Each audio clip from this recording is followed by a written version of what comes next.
It's okay. Off your mic. It's okay. Off your mic. Chai! Now wow, people wey suppose talk truth to power don't off mic. And if we talk, now 500,000 they go summer us, call them hate speech. But fear not, my ego don't come. Ingo torchlight every corner, nooks and cranny of all these bad people where they spoil our country.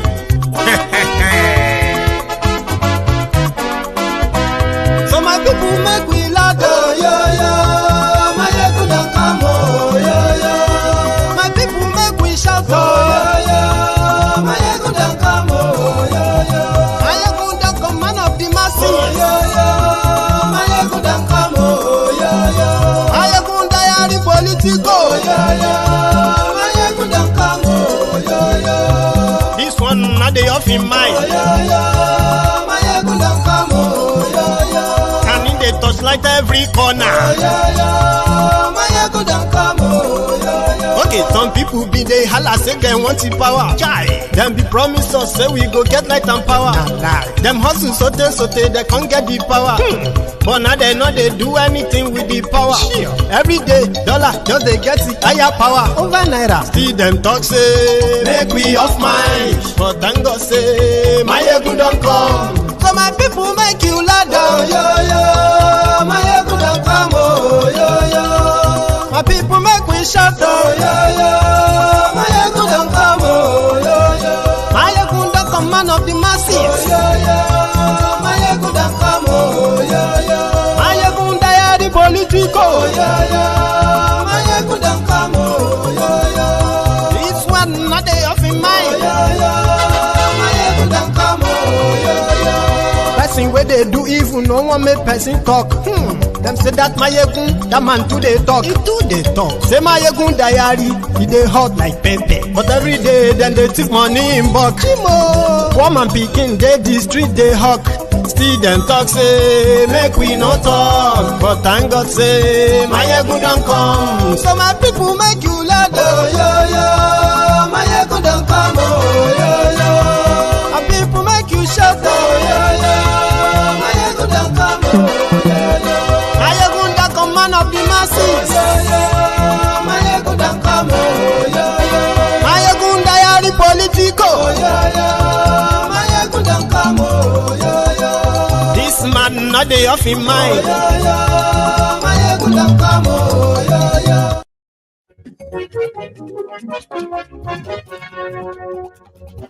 Hello there again. Ayegun la wa mo to do.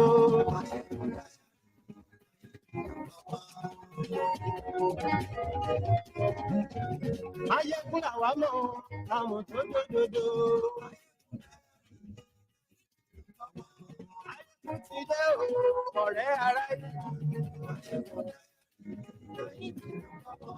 lórí Facebook, lórí YouTube. Good morning to you once again. Good afternoon to you.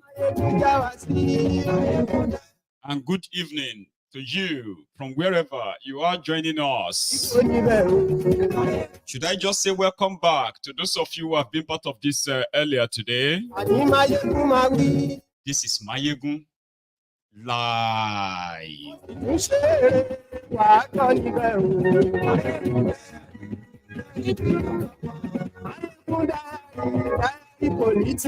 Please take your time if you haven't done that already. Take your time to read the caption of this broadcast, the description of this broadcast. Like it, share it, invite your friends and invite your not so friendly friends. I'm talking about your frenemies. Tell everybody that cares to listen that Mayegun is back. Mayegun today.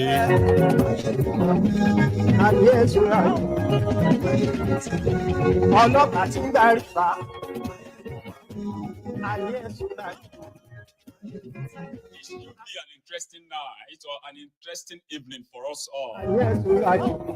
And I want to see how I can wrap this up in the next 120 minutes. So that I can open the line for everyone who wants to contribute tonight. Tell everybody.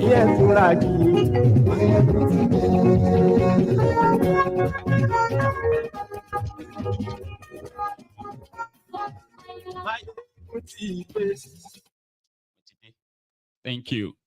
So, good morning to you once again, or should I just say welcome back to the Temple of Truth tonight. Ladies and gentlemen, a little bit away from the Edo election, the Edo charade. I have said this many times on Mayegun's Diary Political, and a lot of you have agreed with me as well in the past. It is not about those who cast the vote. Their charade in Nigeria is not about who votes or who did not vote. It is mostly about the people that they claim will count the vote that matter. The people that will announce the vote or the result, they are the most important people. And according to Nigeria way, these are the people that are mostly bribed, strategically positioned to decide who is the winner. You see, the people that will count your vote are the ones that will tell you who is winning and who is not. But so far, so good. From what I have gathered myself, it seems that this fight is between APC, Egbekegbe, and PDP, people destroying people. Labour Party, they are nowhere here to be found. I put something up on Mayegun's Diary Political this afternoon. I said, Akpata, which invited the likes of Peter Obi and all the Labour Party stalwarts to their rallies, is one of the candidates that I actually monitored his campaign. The guy that was everywhere in Edo State, including the riverine areas of Edo. Unfortunately, when their results started popping up, Baba, I just they see 2, Labour Party 2, APC 40, PDP 80, APC 120, PDP 90, Labour Party 1. What the heck? Were those people who were attending the Olumide Akpata's campaign, is it that they didn't have voters card in Abi? This is what they told you then, that the result has been written. And by the time the announcement is made, a lot of you will kind of be so down, in shock. But we will come back to that of Edo at a point. I do have my own evidence here. They don't load them all. Here you get. They have started loading the results. In fact, the loading of the result on the result sheets that I have seen so far, I am not sure if they totally complement that result they uploaded on iREV. But we pick up few. And accredited voters, people that were accredited to vote in some places, the total number of votes cast for APC, Egbekegbe, they are more than the accredited voters. And the result is still out there as APC winning here and PDP winning there. But we will come back to that. So tonight, we are starting with the diarrhea of the mouth from Thiefnubu, KOOLU yesterday. Yesterday, ladies and gentlemen, KOOLU had a meeting. It's not a meeting, it's just like a check-up, just checking on you, kind of. Inside the Assholerocky, where the supposed former National Assembly members, led by Ken Unamani, met with Thiefnubu, and they, I don't know what the meeting was all about, maybe not solidarity, maybe not condolence, no idea, but they were there. These were the old expired politicians who still kind of get relevance in a society that is so backward, which APC, Egbekegbe, is running in that contraption called Nigeria. So yesterday, I don't know what they told him. Then Thiefnubu, as usual, opened his diarrhea mouth. The druggie started spewing nonsense, as usual. So tonight, I have a copy of that diatribe. the diarrhea of the mouth from Thiefnubu. The first part of it, please. Thiefnubu said the era of pepper soup, free pepper soup, is gone. That he knows that people are hungry. So the thing is that it is not his intention to make you hungry. And if you are hungry and angry, well, it's because you should rather be asking the former governments in Nigeria, what did they do with your oil money? But I do have an answer though, right? As corrupt as the past governments were, right? They were able to pay subsidy. People were, I mean, the inflation in the country was lower, okay? Unemployment in the country was lower. Poverty rate in the country was lower. The value of the naira was a little bit higher. And on like that. So KOOLU is asking that you should go and ask all the past government what they did with your money, including that of Bukwari. But according to him, he said, he is not here to make money. I am not looking for money. I am here to work. So I think we should hear what you have to say. Ladies and gentlemen, I have to warn you ahead, okay? So that you do not listen to this drug addict, this druggie, in a way as if to say you are listening to somebody who is sane, is an insane person. By the way, I just thought I should warn you ahead, okay? This is the vegetable in charge of the contraption called Nigeria. Bismillah. Present and in the past. It's a great honor for me to have you here as one of you in the past, now and in the future. Thank you for the encouragement and what you meant to this country. The complex legislative activities that you've been through, the Constitution review and interpretation by various courts sometimes can be very, very interesting. But to me, nation building is what you are doing, regardless of party differences of the past and difficulty of the present. You still believe in me and what we all plan for this country. I thank you very much. No one would do it better than us.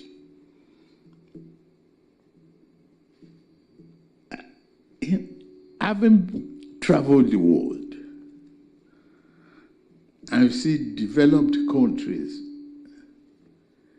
done it themselves with collaboration, inclusiveness, and financial structure. Yes, there's hardship, but how did we get here?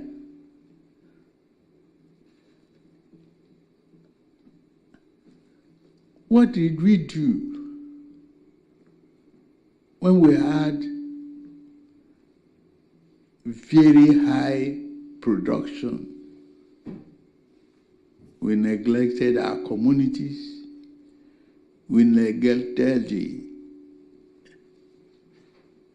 goose that lays the golden egg. We forget to even give them common, decent standard of living. We forget to educate our children. Go around and look at the schools. Ramshackle.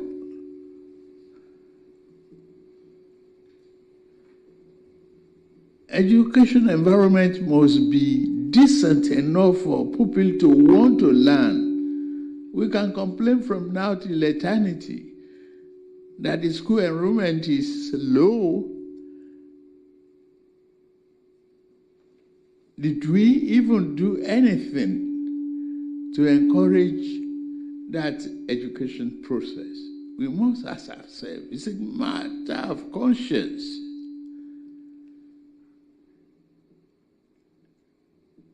Imagine how you get here.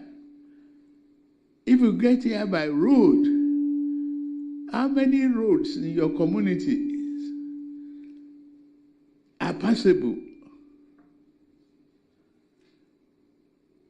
Infrastructure deficit, capital spending, financial regulation not followed. I think many of you will come a long way.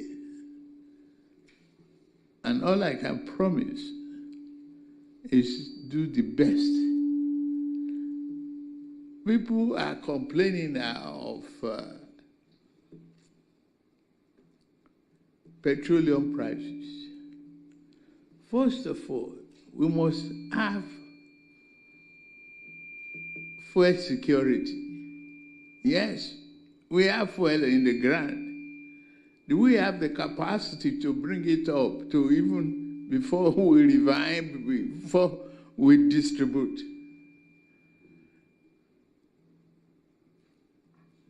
Have we examined alternative source of energy with all that the world has given to us? For fuck's sake, man. That is the supposed president of Nigeria asking questions like, so in the last 15 months, man, I don't even know where to start from. Like, how many schools has he built? How many children has been returned back to school? You have made their parents poorer. Your policies have made them poorer. Children are not back in school. They are not feeding well. He's asking questions as if to say it is a campaign or he's not the one, your president. We should ask conscience, our conscience. Like, I don't even know where to start from without me kind of sounding off. Right? But that's the way he speaks all the time, like a 3-year-old tata.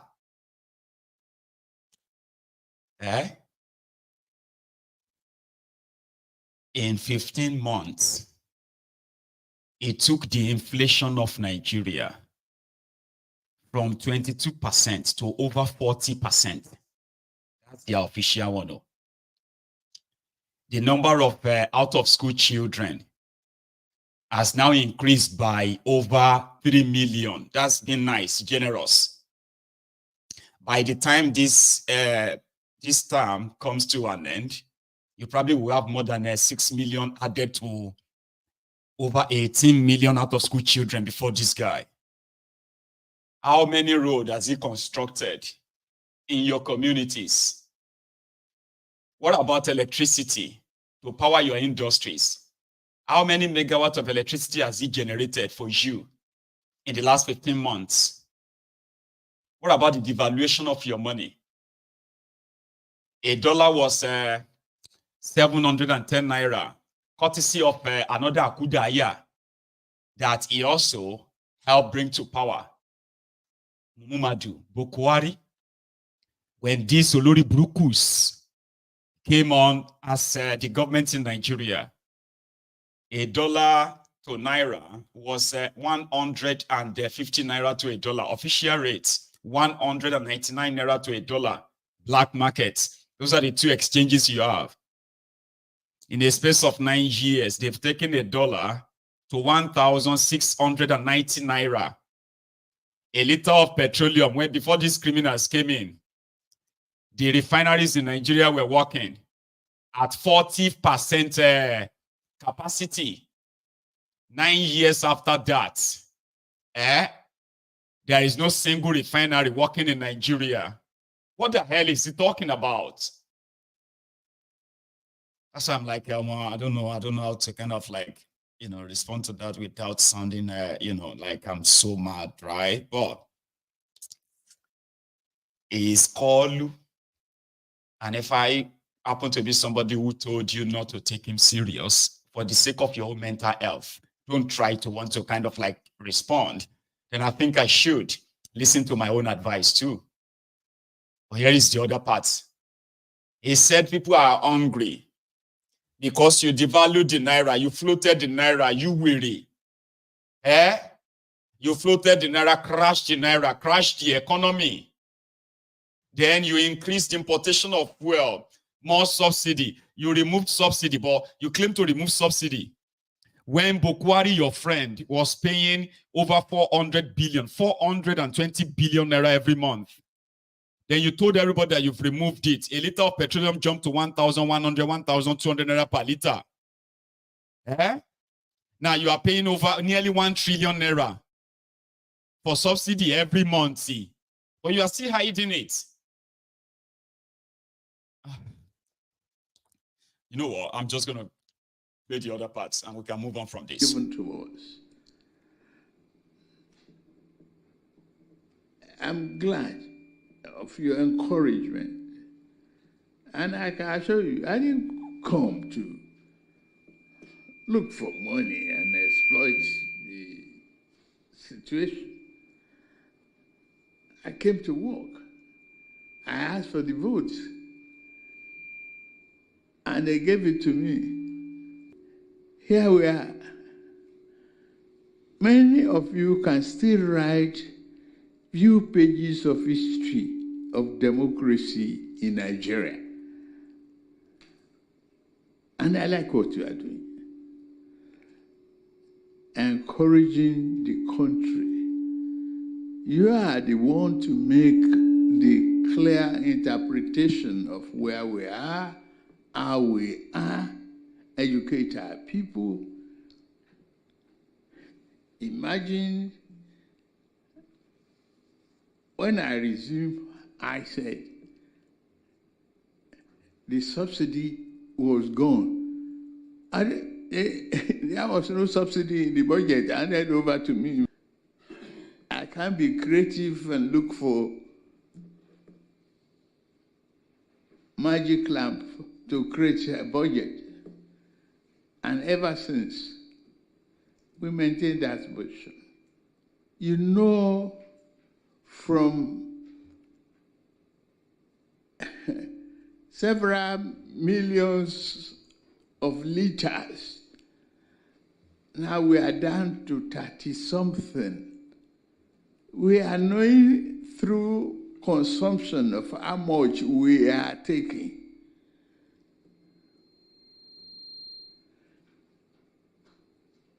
We are not here, and we should not be here. And I know you are not one of them, the smugglers. Look at the prices across the country. Cameroon, look at it. Mali, check. Burkina Faso, check. Check Niger. Check Benin Republic to Ghana. Check the prices.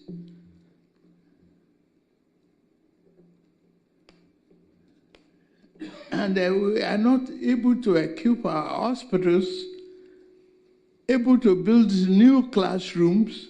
If we are spending this money, not few people are spending it on ourselves, I believe we will get better return and happiness and development program. If we invest it in our infrastructure, to some extent that we are now afraid to even borrow to invest.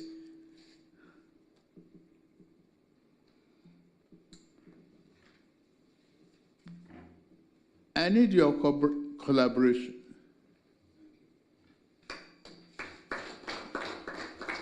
Look at us.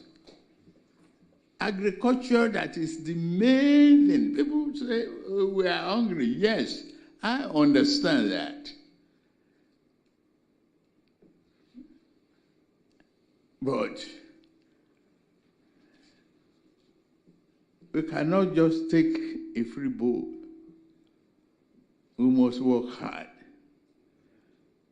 We've sustained 25 years of democracy this year. We don't want to keep the people hungry and angry. But we say, be patient.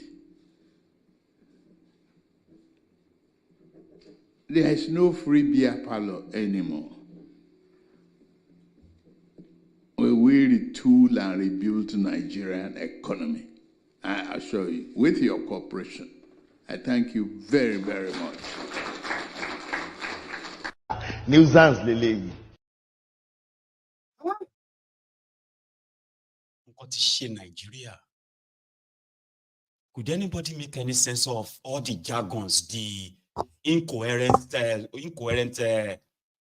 blabber that is actually talking? Could you make any sense of it? See, I think I'm just going to leave it at that, okay?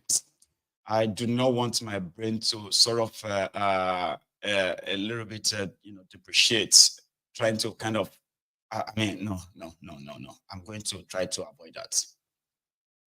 What the hell?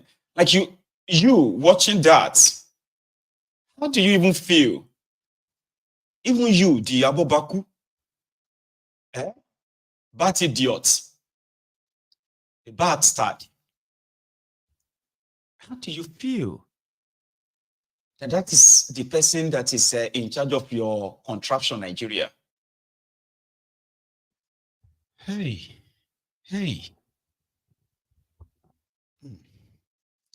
Obasanjo just said these people should be in jail, and I agree. What is the character of the people that are in government? With all due respect, most of them should be behind the bar. And that is the truth. Most of them should. An old man, older than Thiefnubu. What the hell is actually really wrong with it? No, we'll just leave joke apart. Let's even just leave other things. Would you say this Thiefnubu is well, even you with the support him? Obasanjo is over 80 and he can still speak and you will understand what he's saying. He can still put his thought together and you can still hear him to the point that you can easily just criticize whatever he says that you don't agree. What can you actually really pinpoint in what Thiefnubu is saying? This is an over 80, I think Obasanjo is about 85 or so. And you can still talk and you can hear him. You can hear him clearly. Kilo she Tinubu, kilo wrong pẹ̀lú Tinubu for God's sake. But that's how he talks. So I don't know, maybe it's the drug. I don't know if it's the dementia, or he is actually such a stupid person that doesn't even have any, because I don't understand. What is the character of the people that are in government? With all due respect, most of them should be behind the bar. And that is the truth. Most of them should be behind the bar. Some should even be in the gallows. Now, if these are the people that are ruling us, then what do you expect? It doesn't matter whether you make, whatever you make it will not. So the point is that the character of the people that are coming to government, their attributes, the sort of people, who are they? Look, in my own part of the world, even when you want to give a daughter for marriage, you say, hey, look at the background. What is the pedigree?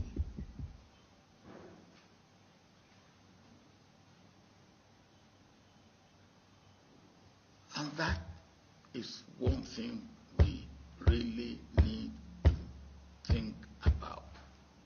How do we select leaders? What should be the character of the leaders we select? What should be their track record? What should be, where should we find them?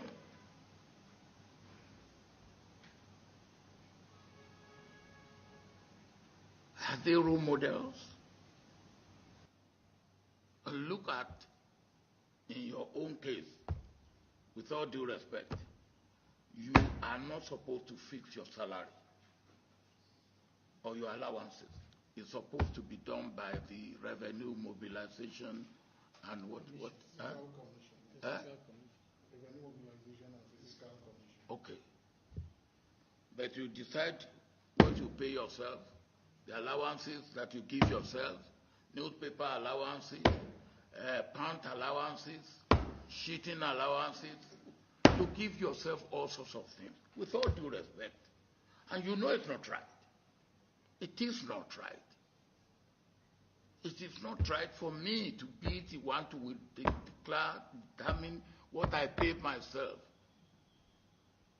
It's immoral. And then you are doing it. The Senate is doing it. And you beat your chest.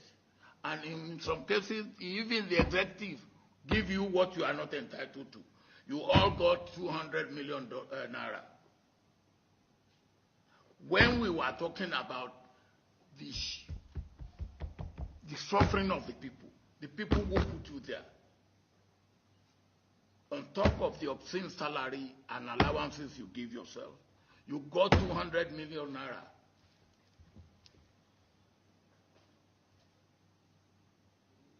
It's not right.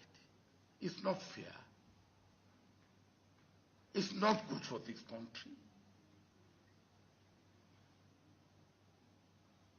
So this is the thing we have to do. How do we ask people to suffer? And those people who are suffering, please bear with us when you are not showing any sacrifice. And I'm not showing any sacrifice. You are what you are. I am what I am because I'm a Nigerian. Those people out there are Nigerians. They are entitled. So let us look at it that way. For me, that is what we have to do. And as I've said, and I will keep saying it, we are all sitting on a keg of gunpowder, all of us. If we continue to do what we are doing, which is disregarding the interest of the common man. So we need general moral rearmament. General moral rearmament, to look at ourselves and say, yes, we are all wrong, and where we are wrong, then we need to do things differently. We cannot continue to do things the same way that has not worked for us and say, and then if we do that, we are deceiving ourselves. But let us look at things. What must we do differently at the executive level, at the legislative level, at the judicial level, at the civil service level, even at the private sector level? Because we are all in the same boat. And if that boat... I mean, I like the fact that if you listen to what he said there, he never took himself out of the whole thing. So before you say he's part of it, he's caused it, he's not saying he didn't, he's not part of it. I mean, at a point, he's telling them that this thing that we are doing, including you guys setting this thing up for yourselves, it is so unfair. It is so wrong. Simply because you have the chance that you could do it. I mean, you can do it, then you decided to. No morality, no nothing. You are telling people to sacrifice and sacrifice. I mean, you can condemn Obasanjo for all you like. Oh, it's the genesis of it. I agree.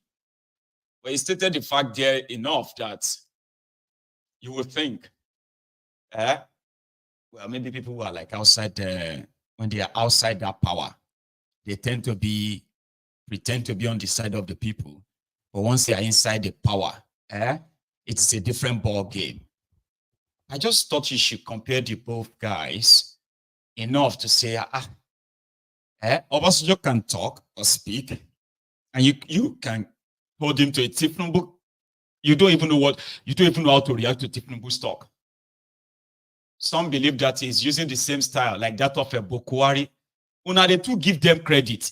You have sick people, sick individuals, sick in the earth people, in charge of the destiny of 200 million people. So you can continue to give excuses for them. Not that you have much that you can do differently, though. Like nothing you can do to them. They have the power, and the people in that contraption feels more or less like they are captured, conquered. That's why a lot of them just pray to imaginary God to come and help them, or their sky daddy to do something and teach these guys, okay, because they can't do anything, not with their numbers and all that. But Baba, how could somebody just be talking? I mean, even if I sit down here, you feel concerned for me. If I, for example, let me give you an example, okay? If I started talking like this, you know, ladies and gentlemen, we all know that, you know, the River Niger, which is very good for agriculture, and our agriculture, which is something that we must use to bring back the education of our aged dead people so that they will not be dead again, and make sure they are doctors. The doctors that take care of our health care, as well as the military that come around and administer economic indices of our growth and development.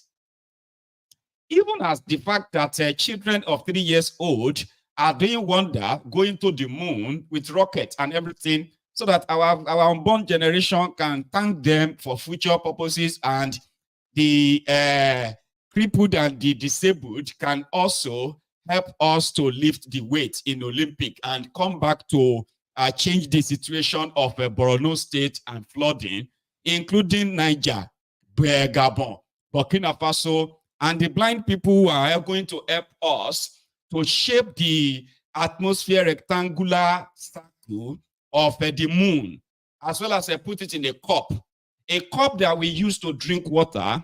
We should not make sure that we put that in our pockets for the sake of our people who are scientists, that will help us, okay, to drain our gutters, including housing. And say you are not going to say, you are not going to talk someone, my good you call 999, I be call 911. No, something is wrong with this guy. Don't they go mad? Something is wrong with him. Some of you will begin to drop comments and say, am I able to day? Are you okay? Are you on drug? So, because that is how Thiefnubu is sounding to me.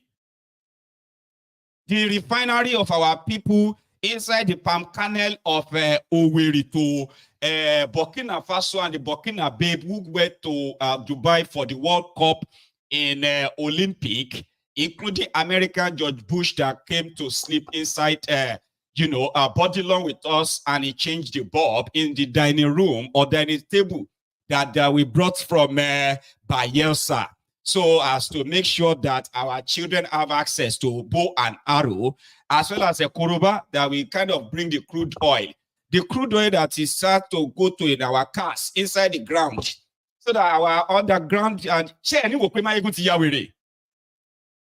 because that's how it's sounding to me.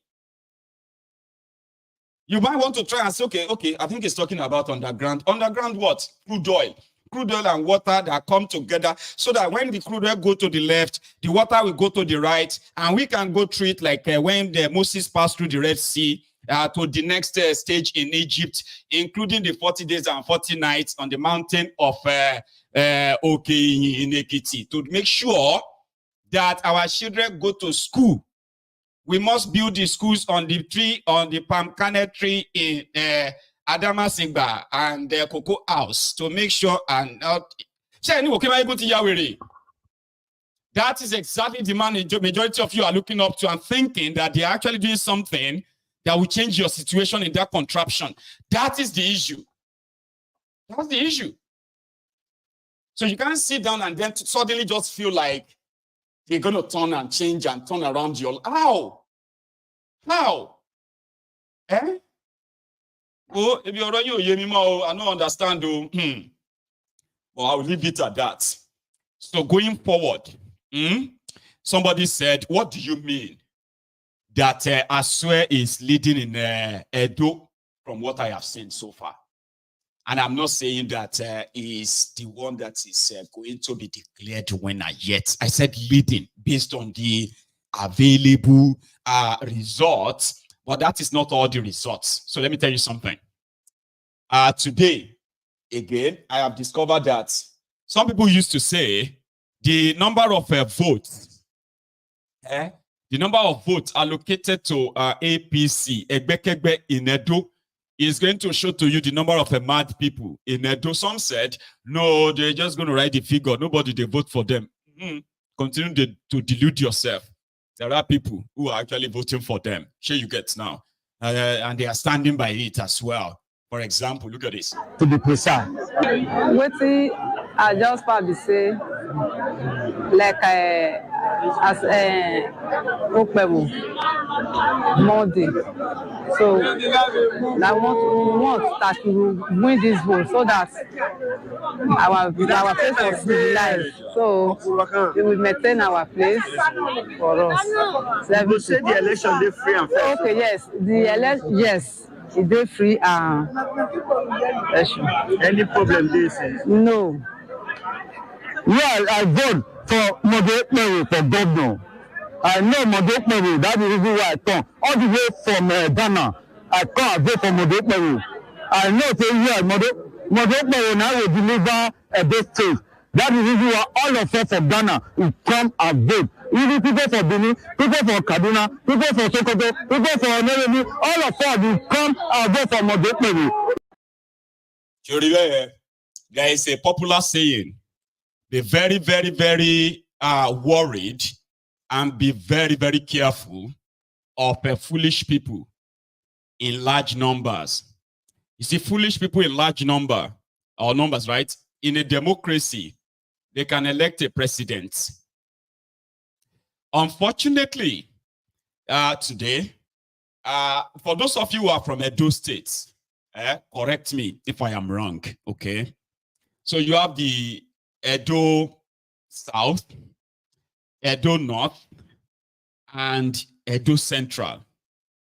From all permutations, Asue Ighodalo is from Edo South.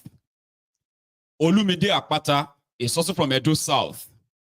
And that is why some people believe within the circle of Edo, they believe that Olumide Akpata of Labour Party is working for, I'm not saying it's true, I'm saying people said that Olumide Akpata of Labour Party is working for APC.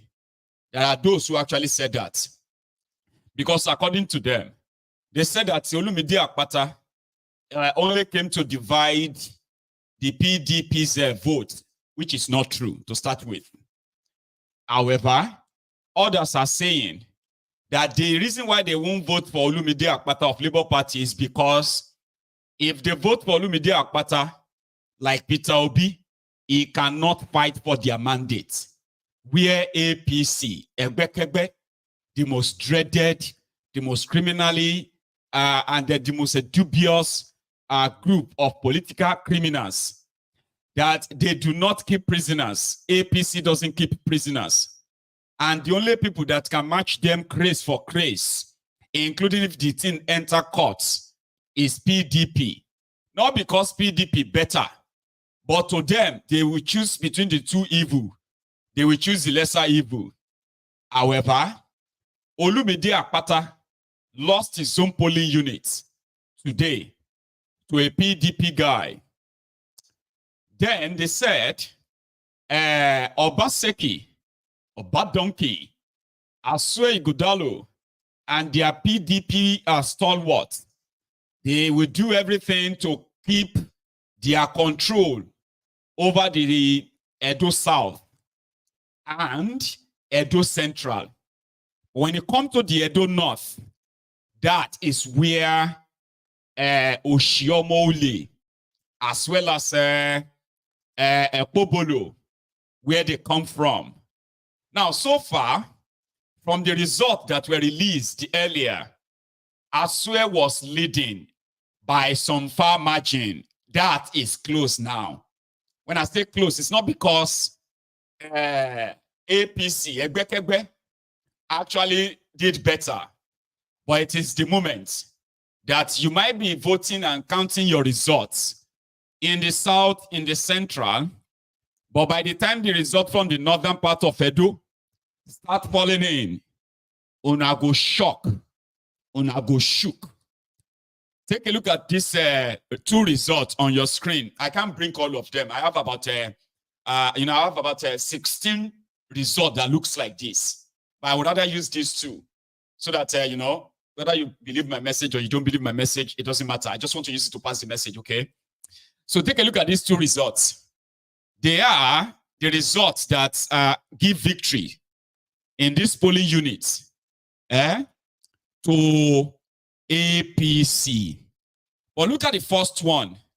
The circled there, the circled figure there is 213. Take a look at this. 492 are the total registered number of voters in that unit. When you look at the circled number, that is 213. These are the people that showed up and got accredited to participate, to vote today in that unit. By the time they started writing the results, 352 people voted for APC. That alone is more than the accredited number of voters today. They gave 52 to PDP. Then go to your right. If you take a look at the total number of, at the top, start from the top. I didn't circle that one. 572 Esako East. 572 registered number of voters. And 250 came out, got accredited with their beavers. Let's go and take a look at the results. APC score. 263 votes. That number is more than accredited number of voters alone. And guess the number APC and PDP scored? 97. So you see, like I said, I have about 16 different results like that from all over Edo State that gave victory to APC. Egbekegbe. The number of votes is more than the number of accredited voters. And according to them, that's how it's going to go. So if you see any member of APC or anybody that is supporting APC that tells you, are you sure that Asue is leading? Are you sure? It is because they are waiting for this result. That is the result that is likely going to be announced tonight or tomorrow. So it's all coming from northern part of Edo State, where the figure has been doctored. If you don't agree, go to court.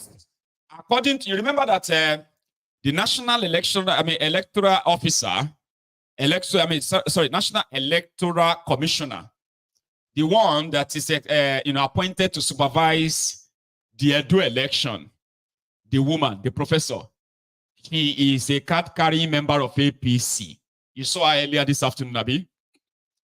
The REC, Resident Electoral Commissioner for Edo State election, the man that is expected to collate the results before the national commissioner announces it, is the cousin to Werewike. And according to Werewike, twice did Obaseki took Asue Ighodalo to him to please help us. Sorry about everything that we have done. Please, help us. We know that now it is not about the people that vote that matter. Now the people where they count them. And we might have offended you in the past. Werewike said that on the national television in Nigeria. And he said he walked a bad donkey and Asue out of his house, that he would never, ever help them anymore. The last time he did it, a bad donkey betrayed him, insulted him, and he has sworn never. So it's obvious now that if anything changes, that is how it's going to be. And if you don't agree with the announced results, go to court. As at 5 p.m., 6 p.m. this evening, Asue Ighodalo, out of the 75% of the result released, ladies and gentlemen, it was actually leading But the whole shock for this charade, my own shocker, comes from the Labour Party. I saw this guy campaign everywhere. I saw all the people that came. It was actually going into people's exact domain to ask them for support. What the hell happened? That wherever you see PDP, 150, APC, 50, Labour Party, 1. Sometimes you see results. APC, 102, PDP, 97, Labour Party, 2. So I know they pay people to vote. They bribe them, they bought, they bought the votes and all of that. But all those people where they show up when Obi and all of them they don't get voters card in there. Because I don't understand though. Is it that they don't have voters card? Now. Anyway, it doesn't matter. Here is the guy with the weakest cousin that conducted the election in Edo State today. Listen to him. The head meetings with the political stakeholders. But today, we decided to call. Can you stop God? So, it's not about God. If you're interested in the political process, the electoral process, rain will not make you to come, not to come. Please, we have done our own. Apart from more hitches here and there, where the material did not come as a result of the whole transport union disappointed us.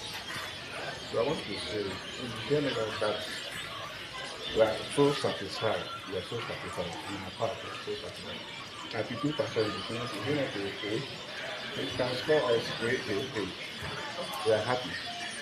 Are you not happy? Did anybody, even the political, even the candidates, they have expressed satisfaction with the conduct of the election so far? None of them, all of them voted. Our viewers, nobody complained that there was not captured. Okay, there are incidences of certain persons arrested for voting. All of them happy. Nobody can complain that something didn't work. So yeah, if anybody complains right now, maybe they are just sore losers. So right now they are finalizing the collation, and they will announce the result any moment from now, or maybe tomorrow morning. Right. But to those of you who kind of didn't see us the program this afternoon, here is another highlight of what it was like. This short clip, where political thugs were attacking voters, and voters are like running and defending, others are like buying. It's all mental. Buying votes. This is money. That is the money you brought to the field to buy votes, and your name is this thing. You are going to be arrested. The FCT is coming to pick you. Come with those officers. Come with those officers over there. Come with those officers. You cannot come to the field and be doing this, sir. You cannot come to the.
Buying votes.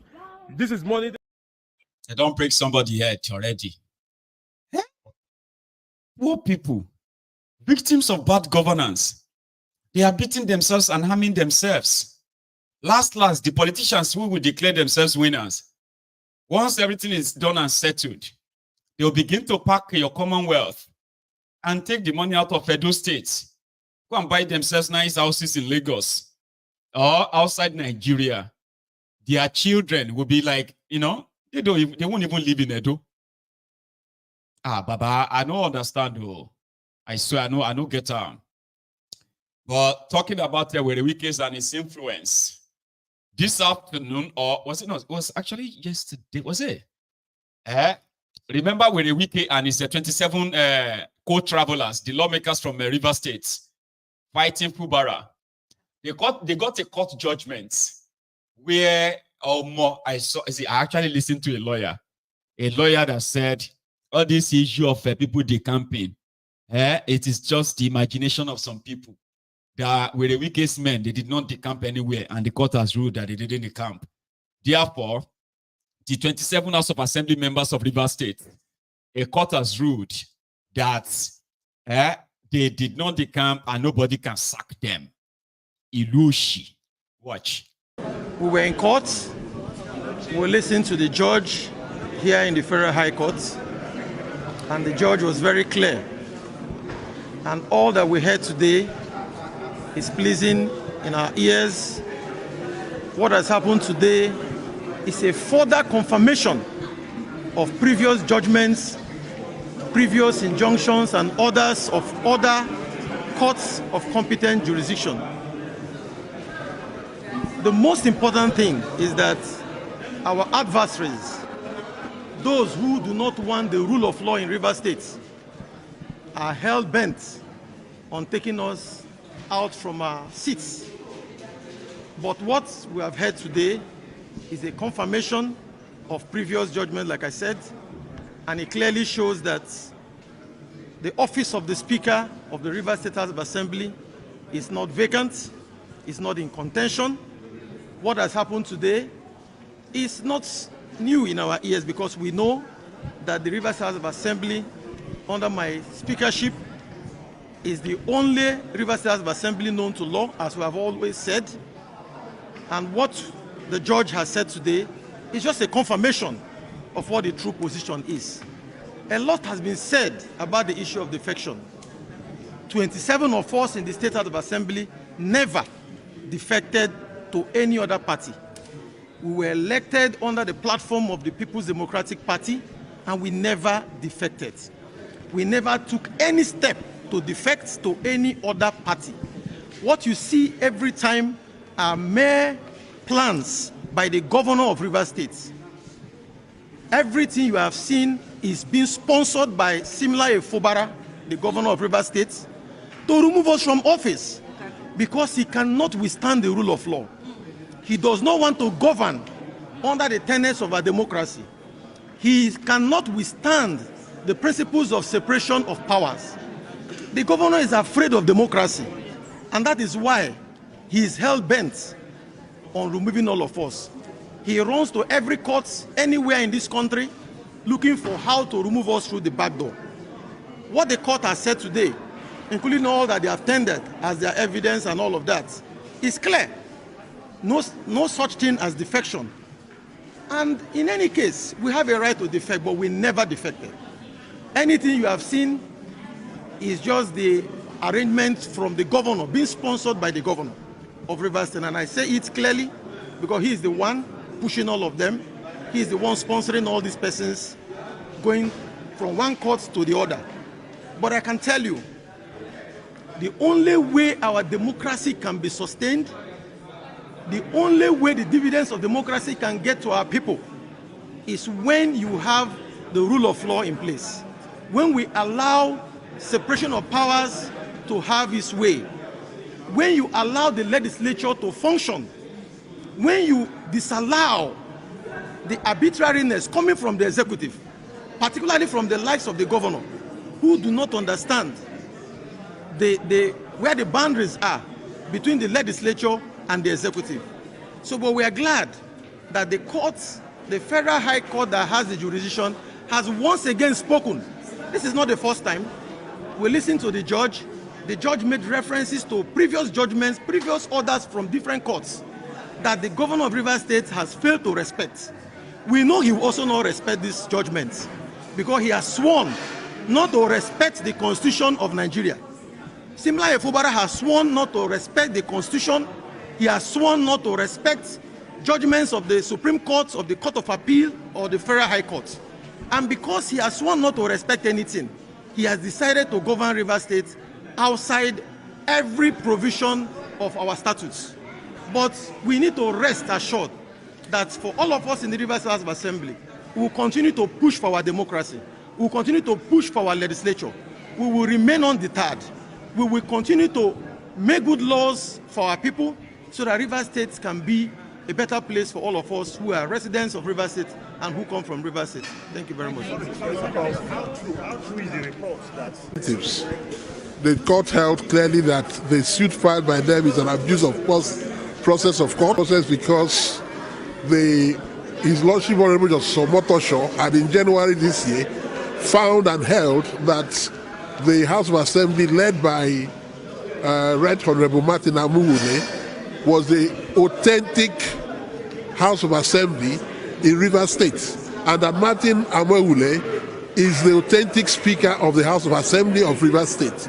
And the court said he's bound by those judgments of his brother's judges, and he cannot at this time sit on appeal on those judgments. So that is the state of the law. So as far as we are concerned, the court has found that the matter lacks merit. And indeed, the court went further to say that the plaintiffs failed to prove and establish their case. Even the video they are required by law to do. So that is the situation today. As far as the law is concerned, Martin Amuwule and his group are the authentic members of the House of Assembly, and Martin Amuwule remains the Speaker by the judgments of the courts of the land. That's the situation. Thank you very much. Yes, the PDP. We have always stated this position, that there is no proof of defection anywhere. All that we have been hearing is that on social media, that these people have defected. But you've seen it today. The video evidence, they played a movie for us here. It was a movie. In the movie we saw, in Act 1, Scene 1, we saw somebody. We don't know who he is. Scene 2, we saw so many people. We don't know who they are. Nobody told us who they are. You heard they just said so too. So they just dumped, like my learned brother said, they dumped everything on the court. I think this has put an end to the political hula baloo in Rivers State. And I think it's good for all of us. Of course, there's no proof of defection. They didn't defect anywhere. That's the position. Thank you. And I speak as the authentic lawyer representing PDP.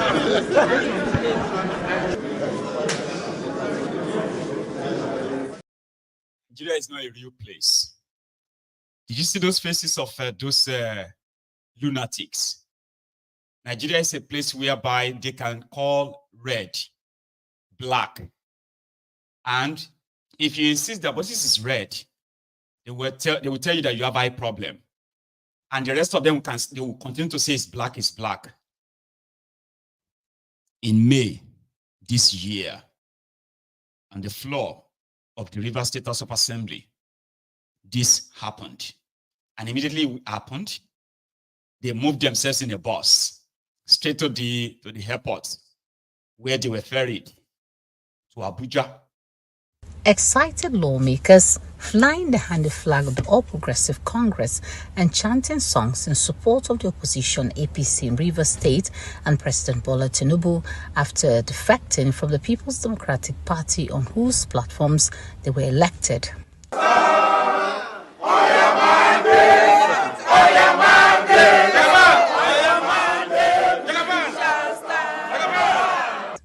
Factional Speaker Martins Amuwule explains that the defection follows the perceived division in the PDP at the national level. The Right Honorable Martin Amuwule, DSSRS Speaker, Rivers State Assembly, Moscow, Mr. Speaker, defection to the All Progressive Congress, APC, defection to the All Progressive Congress, APC. I write to bring to your attention my decision to leave the People's Democratic Party, PDP.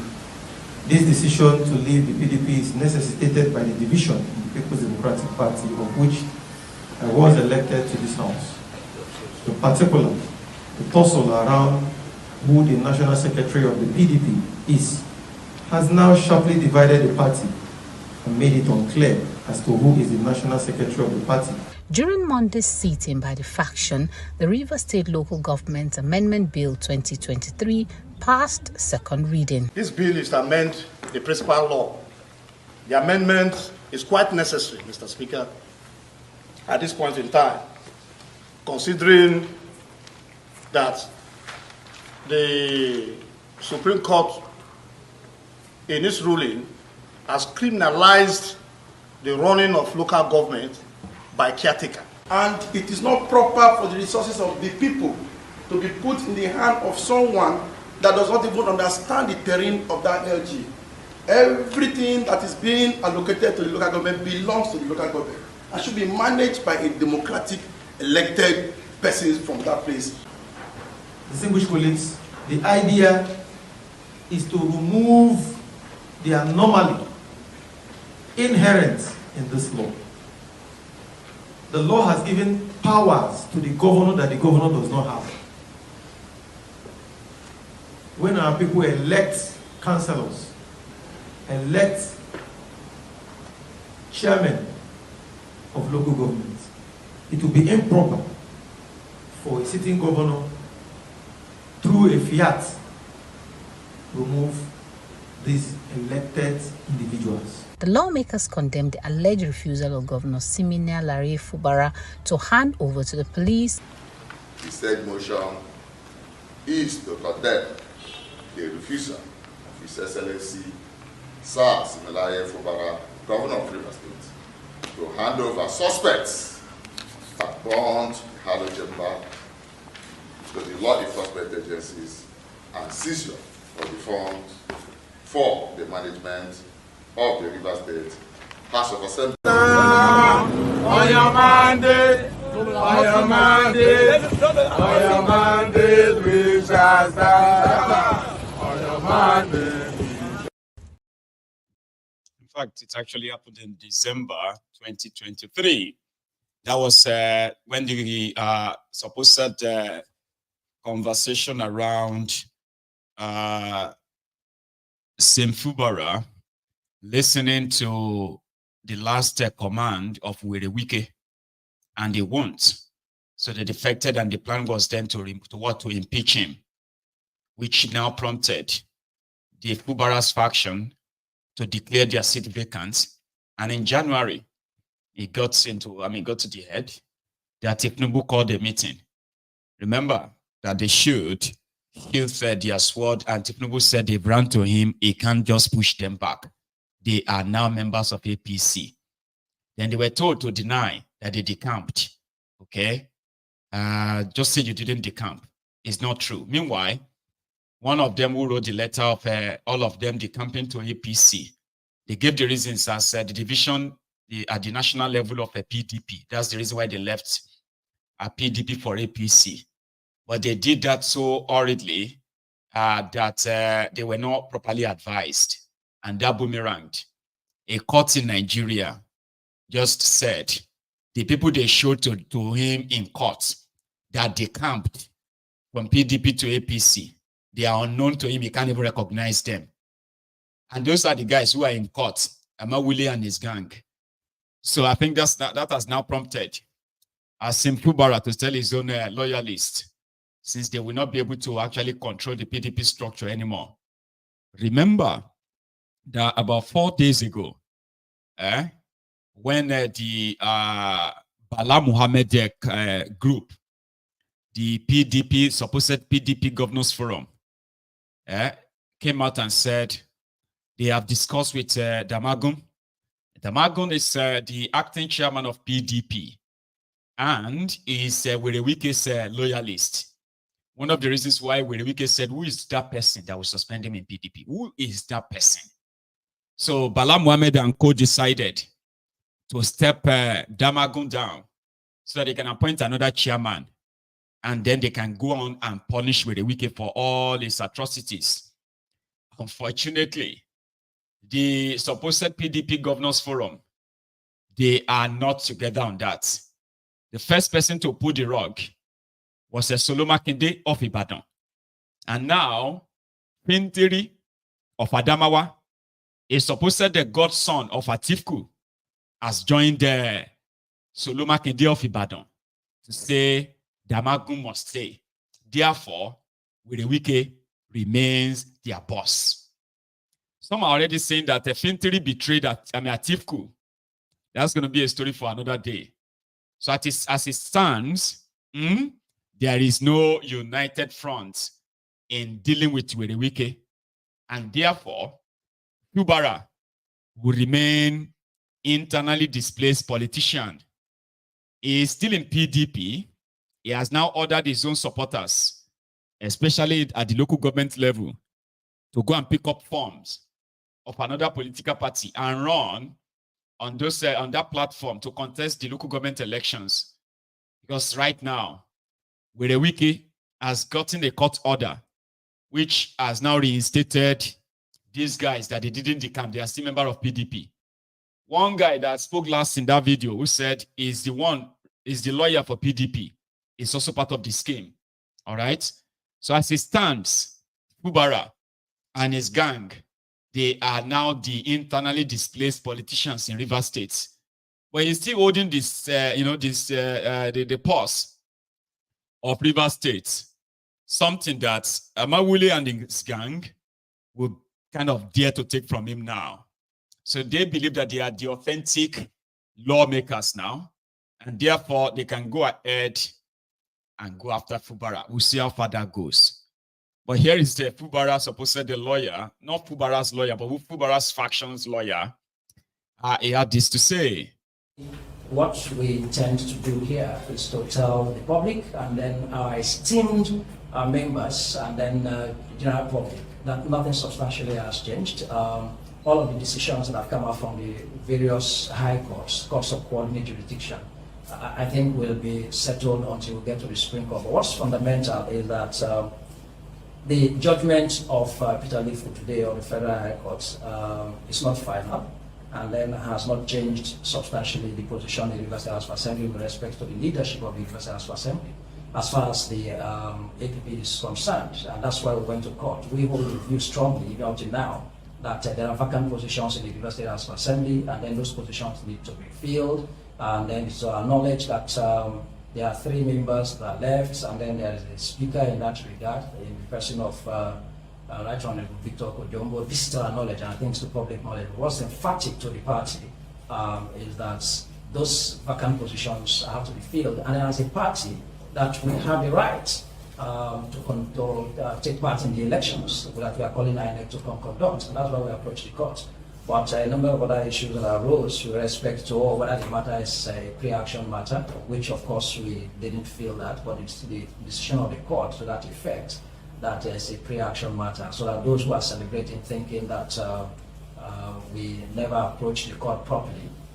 The APP was held by the court to have locus, we have the rights, and then the locus to file a suit, meaning the right to file a suit. That was appropriate, and the court agreed with us in that regard. And whether the court in its wisdom felt that was a pre-election matter, and that's how it got to say we probably were out of time. But we've got the judgment. I think we're going to review that, and then we'll get that proper review when the enrollment orders are out. We'll be taking the appropriate step that I think we would agree to take. But what's also further fundamental is to state that all of these issues about the University House of Assembly and the leadership of the University House of Assembly and the various decisions that are in court, including Justice Wale's decision that restrained the estranged former members of the University House of Assembly from interfering with the activities and proceedings of the University House of Assembly, is a judgment to the courts. And then that judgment is even on appeal. I think we understand how to the Supreme Court. It's until that appeal is determined.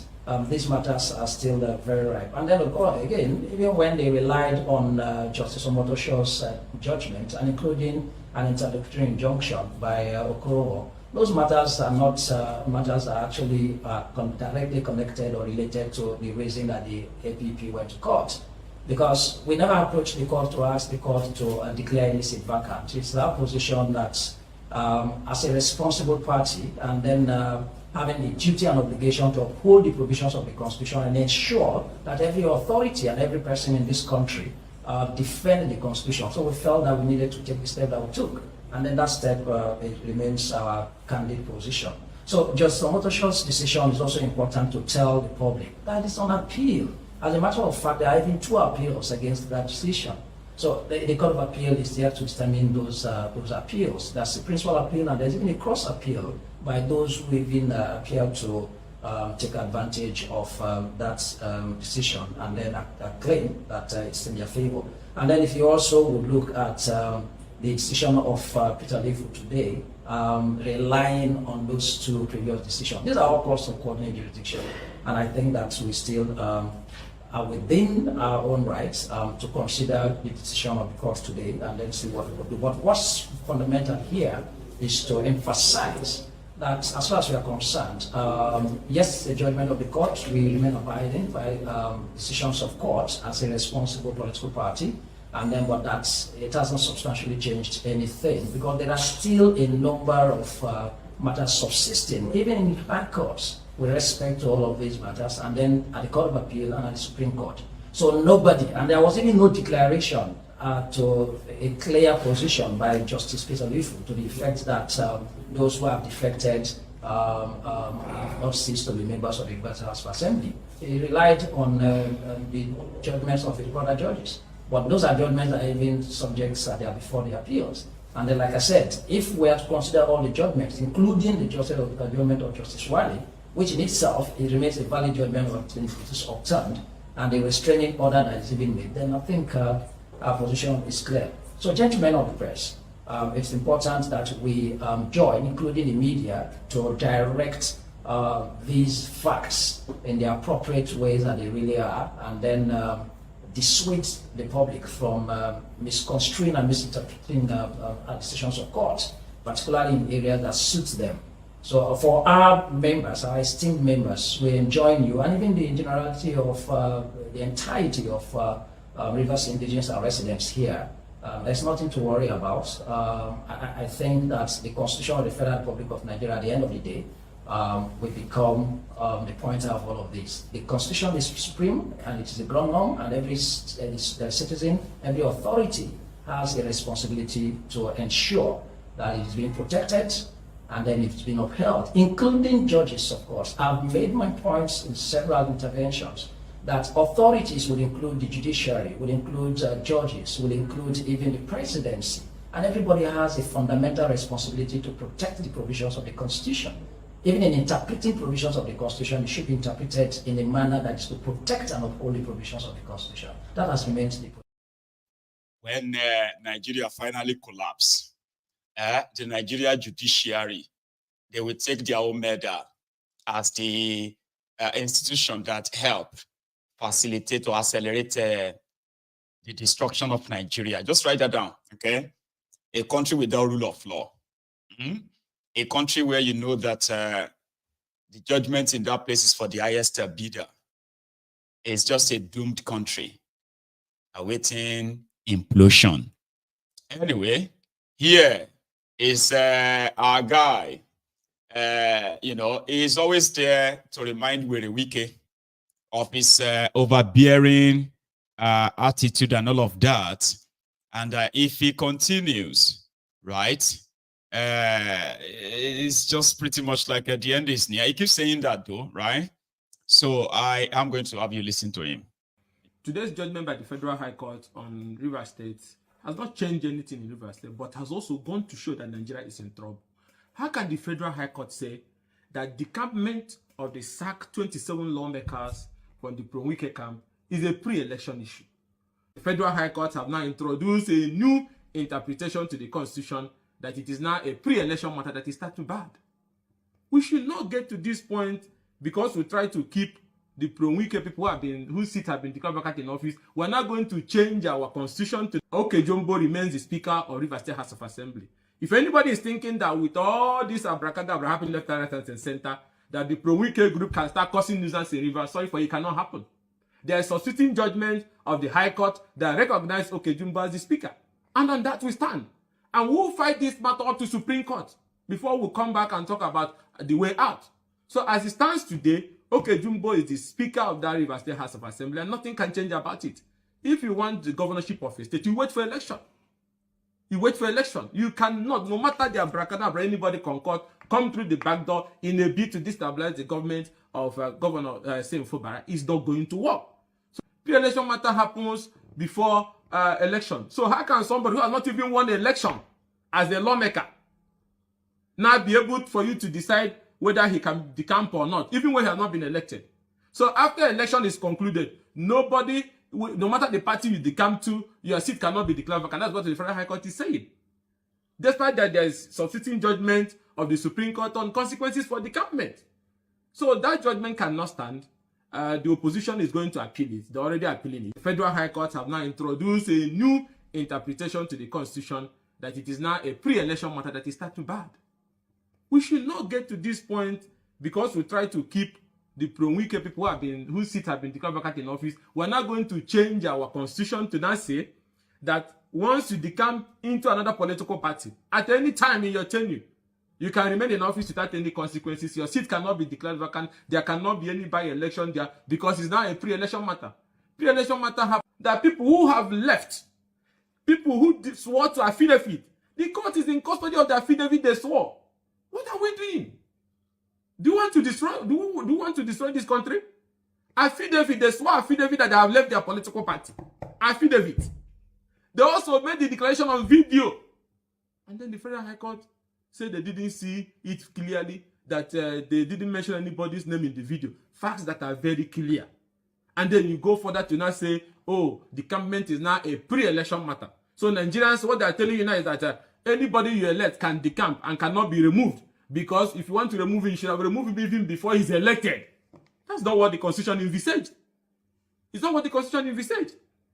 And they talk about abuse of court process.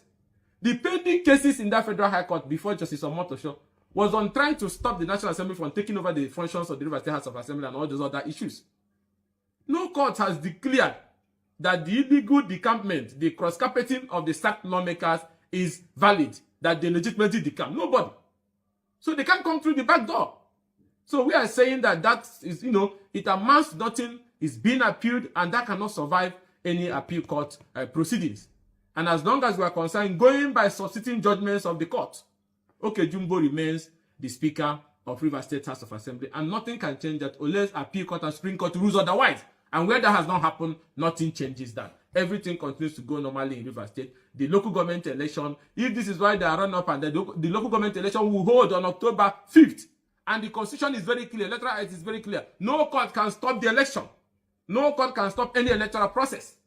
So conduct of election is constitutional, and the law forbids any court from stopping it. That election will hold on October 5th, and local government chairman will be elected, and nothing also can stop that from happening. Governor Fubara will complete, and we can need to get this clear, Governor Fubara will complete his 4-year tenure, and will recontest, and will still decimate you at the polls.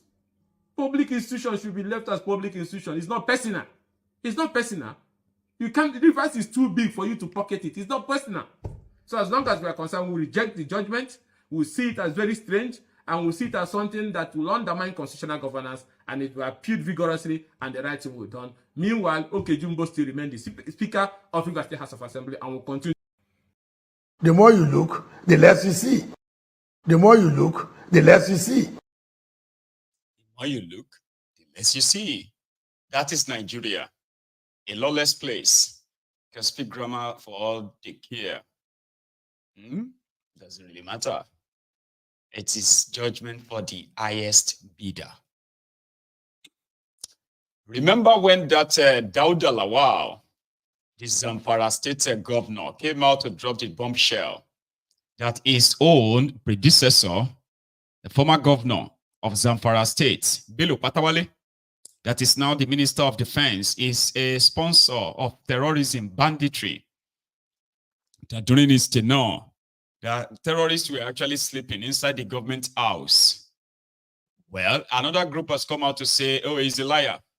In fact, they said, I don't know, I don't believe this one's okay, but they actually said it, okay. They said, Dauda is currently housing Bello Turuji.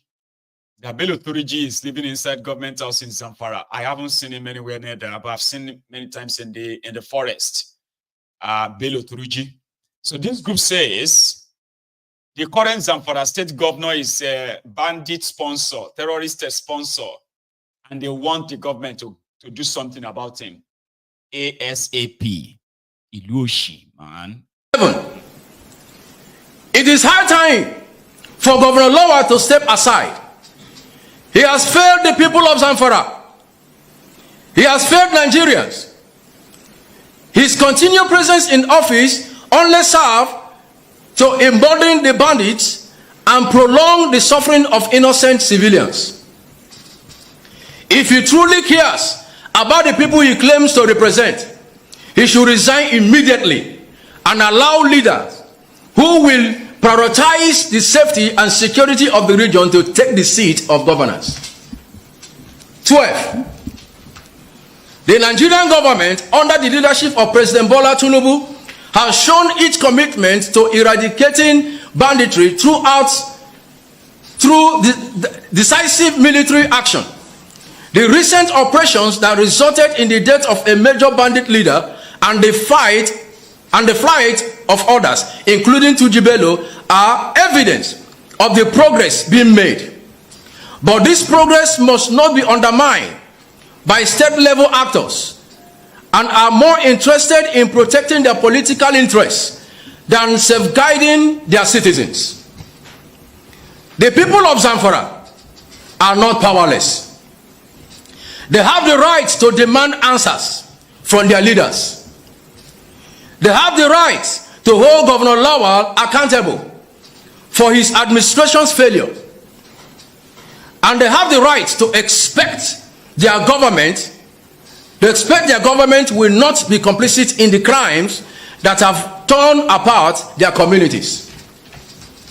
13.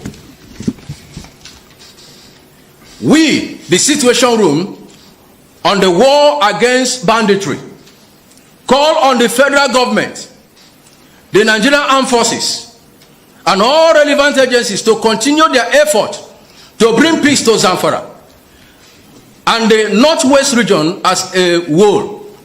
We call on all well-meaning Nigerians to join us in this fight against banditry and the misuse of public funds. We also call on civil societies, the media houses, and the international communities to join us in shining a light on the disturbing development in Zamfara State. Governor Dauda Lawal's action must not go unchallenged. Together, we can ensure that those in power are held accountable for their actions and that peace and security are restored in our beloved country. 14. We urge the National Assembly to initiate a thorough investigation into the alleged allegation of 1.3 billion naira to bandits and media propagandists by the Zamfara state government. Such fund should be used to provide education, healthcare, and security for the people, not to fuel the criminal enterprise that have destabilized the region. 15. In conclusion, let us remember that the fight against banditry is not just a military campaign. It is a battle for the soul of our nation. It is a fight to restore dignity, peace, and security to the people of Zamfara and entire Northwest. We cannot afford to lose this fight. And we cannot allow individuals like Dauda Lawal to continue undermining the effort of those who are genuinely committed to peace. 16. Governor Lawal, the people are watching. The nation is watching. And history will judge you not by your words, but by your actions. The time for excuses is over. The time for accountability is now. Thank you very much, members of the press, and God bless. It is Nigeria. Nigeria has gotten to a stage whereby, you see, tribalism has now been nationalized since Thiefnubu and his gang used and pushed that in order to gain power in Nigeria. And to remain in that power, they continue to push that tribal or tribalism, whereby people are being attacked and targeted simply because of which tribe or ethnic nationality they come from. If you criticize Thiefnubu, he is expected to be defended by the Ronukus, the Yoruba Ponus, the Ronu Nazis, the bastard, the bat idiots, the ass lickers, the crumb eaters, the crumb chasers, the all-risers of this world. And these are the people they call the bat idiots as such, right? So it has become that, and unfortunately, it has been entrenched, whereby a lot of people are beginning to show much concern that they've only been there for 15 months. By the time they are done, maybe 4 years or 8 years, if Nigeria doesn't fight any civil war or lead to civil war in Nigeria, then maybe there is nothing that can actually really break that contraption. Others said they should keep pushing it. But there are all, initially people thought it's all just online. But for those who have experienced it, including the Yorubas who have stood up against tribalism, against this, especially those who are pushing tribalism for a drug dealer, a certificate forger, as Yoruba Omoluabis, who are called Omo-ole by this Omo-ole bastard, by the way. So a lot of them are beginning to speak out and say, man, it is just beyond online. In fact, conversation around this bigotry has become something of everyday life in people's compounds, in in offices, and the way it is going, because that's the only way they believe they can actually keep and retain power. In one of the spaces they had on X, formerly Twitter, and then recorded, captured by this platform, one person was sharing what their experience was on this matter. So I'm going to take you through a personal shared experience of some people, starting with this, the bigotry that has been institutionalized in Nigeria for political reason, not for anything. It's, this level of a bigotry, tribalism, is not for the develop. It's not in the interest of the Yorubas. It's not in the interest of any tribe in Nigeria. It is political, and it is becoming more serious. That I have seen the Yoruba Ponus, the Ronu Nazis, right? The Ronukus, who have said it publicly that they would rather watch the Fulani terrorists kill all our Yoruba Obas, kidnap us, than for them to see an Igbo man lead Nigeria. Others said, that, well, they would rather remain poor under the leadership of the Northerners, the Hausa or Fulanis, and even under Yoruba, than to watch a prosperous Nigeria under any Igbo.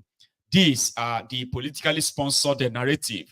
You might possibly have been a participant yourself watching me, or you have been somehow pushed into this narrative yourself, in the sense of defense that some of you feels like you are defending your tribe. You are not. A politically sponsored bigotry in Nigeria would only achieve one thing, a program, killings. And some of us are saying, instead of us going on to kill ourselves because of we are being politically sponsored to hate ourselves and even attack ourselves, how about we use the same energy into breaking up of this contraption peacefully and let everybody just go their separate ways, now that we still can, before it gets out of hand. Here is the first part of the chat. Please listen. Same outcome.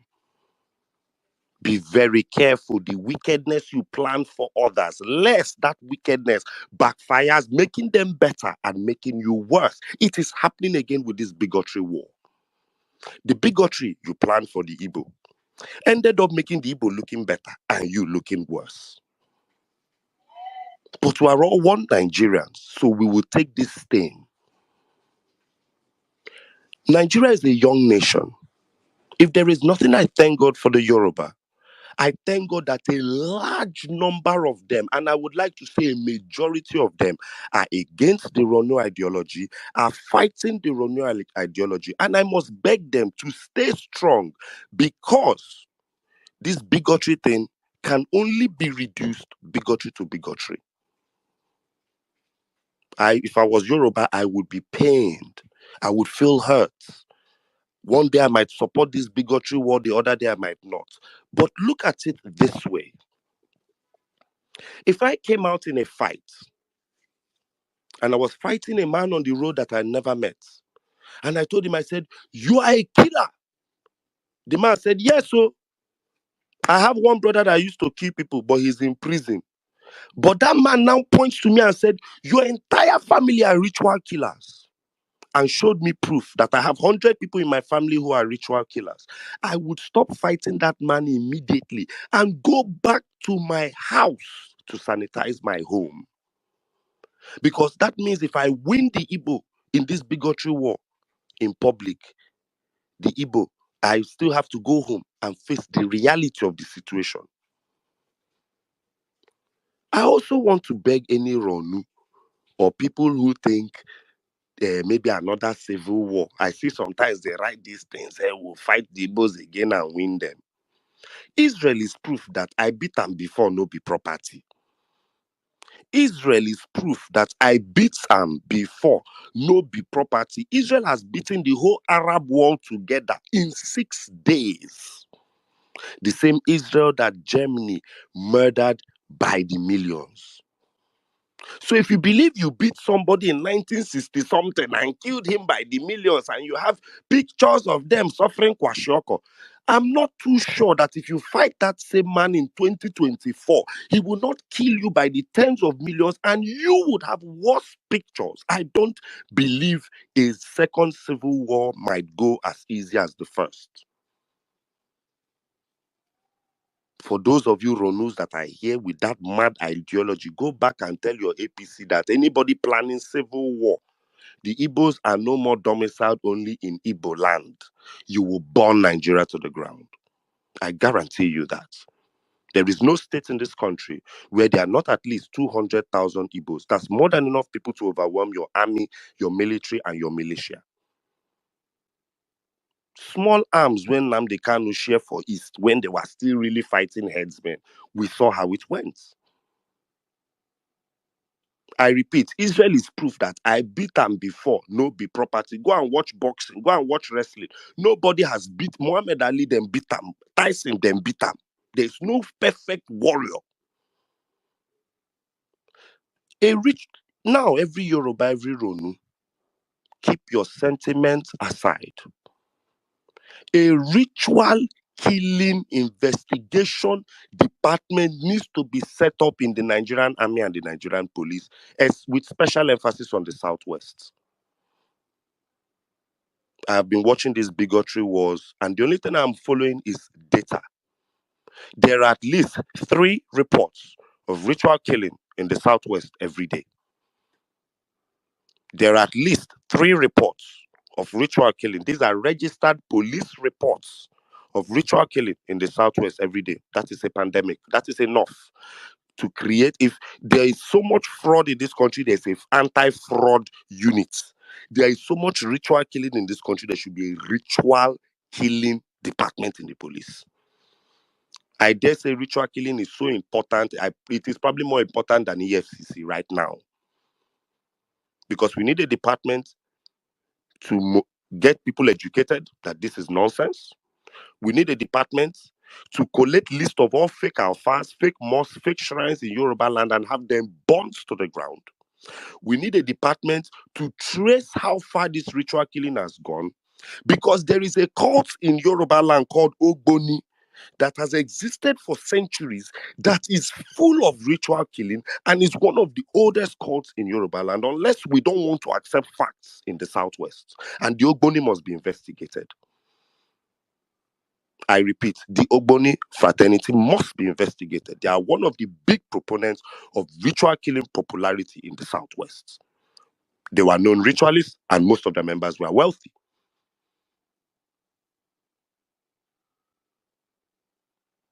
drug peddling. It's in the Southwest that famous actors have been caught for drug peddling. Famous Onis caught for drug peddling.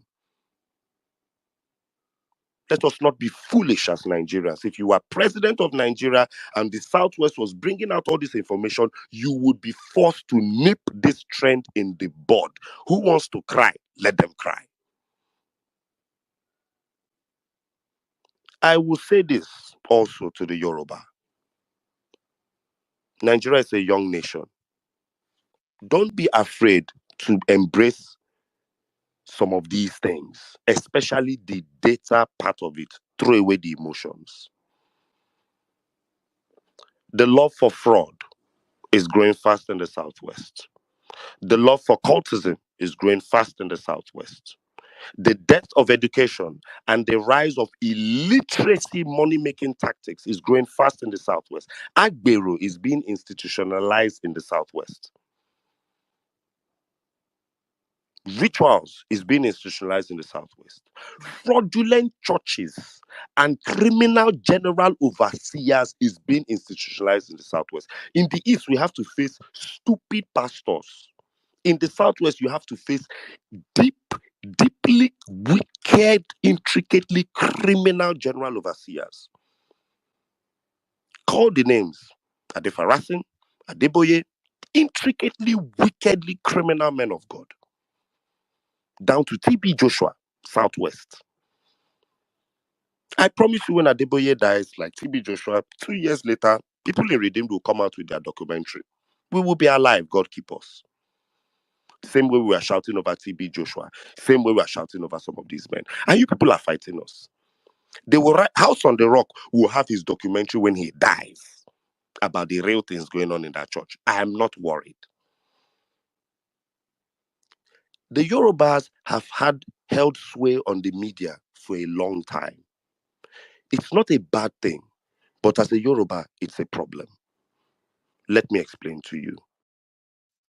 Leaving emotion aside, talking about the bigotry that has been pushed in order to, especially the Ronukus, when we are covering up all of the degenerates in our region, and then we are using the media to change the narrative, talking about the ritual killings. On this platform, I was like, I said something about that recently.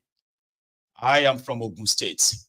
And somehow I kind of feel like, even though they believe that Ogun State is named after River Ogun, but some of us believe that it's actually because of, our association with, what do you call it, voodoo this and that.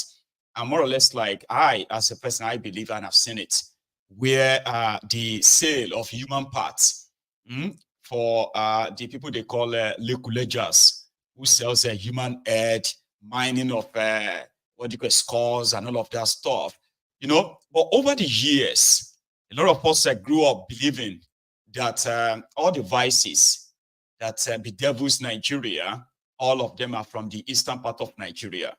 Now the Ronukus have unraveled. I mean, they have actually awoken some of the Easterners themselves to begin to push back and say, well, these narratives have been foisted on us, but it wasn't really that us alone. And right now, if those who believe that back in the days, they could push the narrative of a falsehood here and there just to stigmatize the Igbos, and at the same time denying the degenerates within us or among us, it's actually time for us to begin to look inward. Those criminal politicians who have been benefiting from the division and this profiling, they are also those that are commonly seen and known to be, when they are seeking power, if they are not involved in ritual killing or bathing with human blood or making a sacrifice with human flesh and all of that stuff. Now, the Ronukus have unraveled this, and that's why they said it is getting to a stage whereby all the narratives that they've pushed for so long are being pushed back. And maybe the end of it is just going to be what? A civil war. The guy is right. Right now, you will see that the number of, the non-Yorubas, let me even say the Igbos, who are currently outside the Igbo land, right? Mostly doing well as well, right? They can be compared to the numbers of Igbos in the 60s, in the 70s, And again, if some of us who kind of will look back then, Yorubas were stronger back then than we are now. We are more weaker now, where education has been destroyed. Economic viability of the individual Yorubas or the collective Yorubas have been sort of destroyed, only for the selfish criminals who continue to push the narrative of war, hatred, tribalism, and all of this bigotry. Here is another one. To BC, I beg, I go need beg, pardon, Mona, pardon me, because special guest of honor just enter the building now. I know they una go know him. The man, I wanna they call him that time, oh, the man of Google. I be the Google of the man.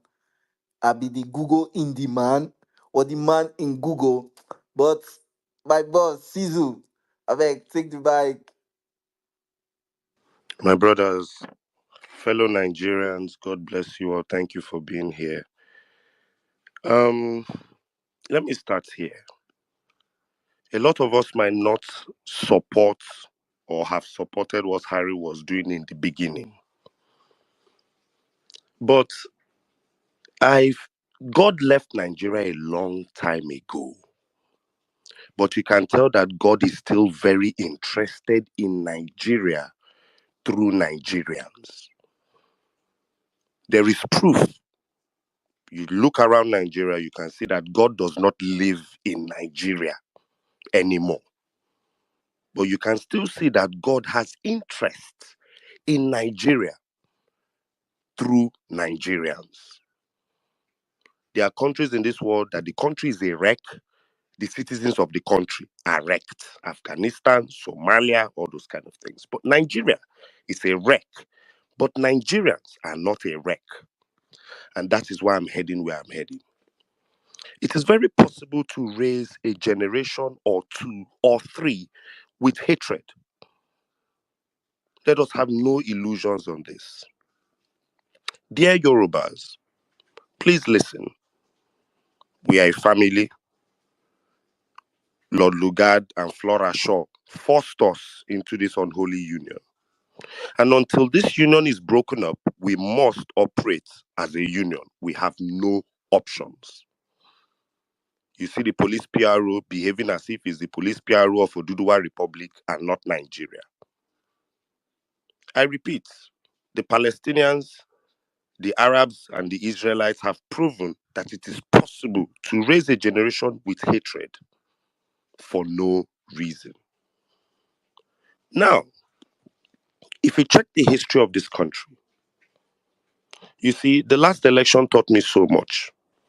I have an APC neighbor who would mutter some very devilish utterances, but he's highly educated, schooled overseas, and he has a group of people who think like this, so I can use him to understand what is really going on. My neighbor said something interesting one day. He said, one of the reasons I don't want to make Igbo rule this country, and I say, if Igbo rule this country and Nigeria works, Aboki people fit allow Igbo rule Nigeria for 30 years as long as Nigeria they work. Write this statement down. He said, Aboki people fit allow Igbo, they rule Nigeria, they go. If one Igbo man makes Nigeria work. The second thing he said was that I prefer make I dey poor under Tinubu than make I dey rich under Obi. When you take the hatred, the bile behind these two statements, I need you guys to understand something. I think it was Velele. I can't remember one space where I was asking, I said, do you still think this Rono ideology is in the fringes or is in the mainstream? If a tribe has 40 million people and 2 million people are tribalists, that is 2 million people too many. Islam has 1.5 billion to 3 billion adherents. If just 1% of them are terrorists, that's 300 million terrorists. It's just 300 million terrorists too many. After the Civil War, Nigeria did something very stupid. but I thank God for them as an Igbo man. In Nigeria's hatred for the Igbos, Nigeria raised a super tribe by mistake. I repeat, in Nigeria's post-war hatred for the Igbos, Nigeria raised a super tribe by mistake. First thing, if you want to make a people richer, what is the first thing you do? Wealth distribution. One of the biggest problems every other tribe in Nigeria, Arewa and the Yoruba, will have is that wealth is unevenly distributed. Arewa has that problem majorly. So imagine a war where everybody in Arewa had their bank accounts frozen and then everyone was given £10. Arewa would be better off today, believe it or not. Everybody's account, Ganduje's account was frozen, then everyone in Kano was given £10. Arewa would be better off today. First mistake Nigeria made in creating a super tribe. The second mistake Nigeria made, thereby creating a super tribe called the Igbos, and which I still repeat that Nigeria should go back and execute this same wickedness, quote unquote, on all other tribes so that they can start catching up, was increasing cutoff of tertiary and WAEC, secondary and tertiary institutions. Every child who has a parent who forces them and tells them, you must bring first position, you must score the highest, you must score the highest. What happens in such a family? You raise a family of children who bring first position and score the highest.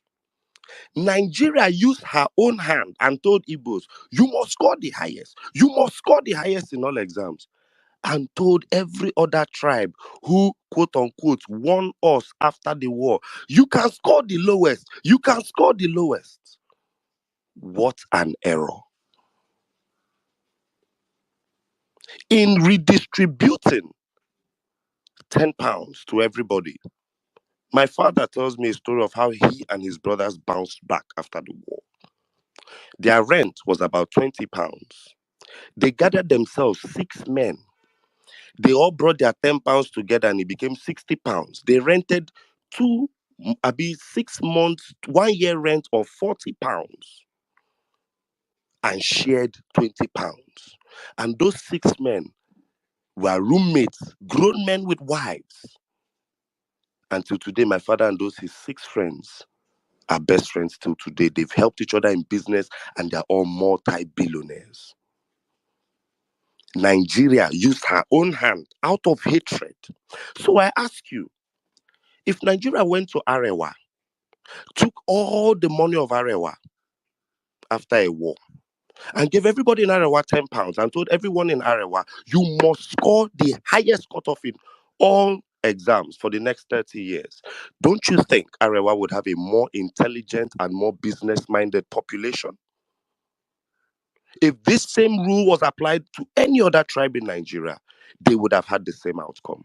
To BC, I beg, I go need beg, pardon, Mona, pardon. Are you following? In order not to waste your time, this is the concluding part. In a bid to fighting them, they poured all of that propaganda on another region. Unluckily for them, that other region got so hurt by that propaganda that they took it serious within their region. But in lying to you, you ended up not taking the problems within your region serious. A man in the media, as a Yoruba man, gets reports every day, Yorubas for drug, Yorubas for fraud. I would feel bad as a Yoruba. I would underreport that, but overreport the other tribes just to balance the Nigerian crime ratio. What does that do? It tells my people that you are holier than thou, and crime festers within my region while I feed my people propaganda. A man looked at statistics and knew that the Southwest was falling in all aspects of education, but kept pushing in the media that my people are the most educated tribe in Nigeria. What has happened? Illiteracy is rife in the Southwest. Most negative indicators in Nigeria will have the North, which we normally expect, and then the Southwest, Southwestern states. If you want to deceive yourself and focus on the bigotry and not focus on the data, the Southwest will drown while we're all still alive.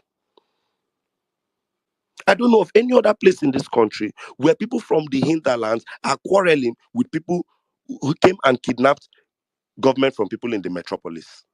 There is no place where Jigawa's people came and collected Kano from the northerners. There is no place where Ebonyi people came and collected leadership in Anambra or Nisha from the Igbos, but it's happening in the Southwest. What is that now doing? Everybody is focused on Lagos, and all the other states in the Southwest are suffering. Education has died in the Southwest, but the propaganda says we are the most educated tribe. Nigeria is a young nation. The most educated have been given governance, and the ones that have been scoring the lowest in WAEC seem to have run Nigeria better for 8 years. There is problem, unless you choose not to see it. I would be very ashamed if a tribe I beat in a war caught up to me in 15 years. I would be extremely ashamed if a tribe we all ganged up on, beat in a war, and lied on their head about what caused that war caught up to me in 15 years. Especially if I had a full-on government propaganda plan to remove them from governance, remove them from the civil service, and suffer them by national edict, and they caught up in 15 years. I would go back to my enclave and tell my children to copy those people, not fight those people. So I hope, with these few words of mine, I repeat, Nigeria is a young nation. There's the 1960 Nigeria, which still makes us young, and there's the democratic Nigeria of 1999, which makes us 20-something years old. It is very possible a tribe that has been the black sheep of Nigeria for a long time can end up being the white sheep, and others who have been the white sheep might end up being the black sheep. In certain families, the most troublesome child growing up ended up being the darling of that family later on, and the darling child growing up ended up being the black sheep for a longer time later on. Be very careful, Southwest. On every negative statistical indices, you are running at par with the North. That is a region in Nigeria we have accepted we need extra help. In every negative indices, you are running at par with the North. This has nothing to do with bigotry. This has nothing to do with... We were in this country. Bata Lori Benz was raining 3 years ago. They go collect girl pants, use them, do juju, buy Benz. And people were going to hostels and stealing pants. Is it today this thing started? Because Chidi is shouting about it. Was Bata Lori Benz not a trend in this country 3 years ago because we were not woke then? Is that Igbo? Is Bata Lori Benz an Igbo statement? Is it an Ijo statement? Is it Arewa? Even the Edos that I would say used to have this juju propaganda thing behind it, where is it now? Where is it? I repeat, be very careful, Southwest. Put a close eye on Ilorin. There is a huge Wahhabi terrorist radicalization of one of the pride the Southwest has was the fact that in certain families, one side is Muslim, one side is Christian, and they were all living happily. Bola Ahmed Tinubu is radicalizing the Muslim side of the Southwest very fast.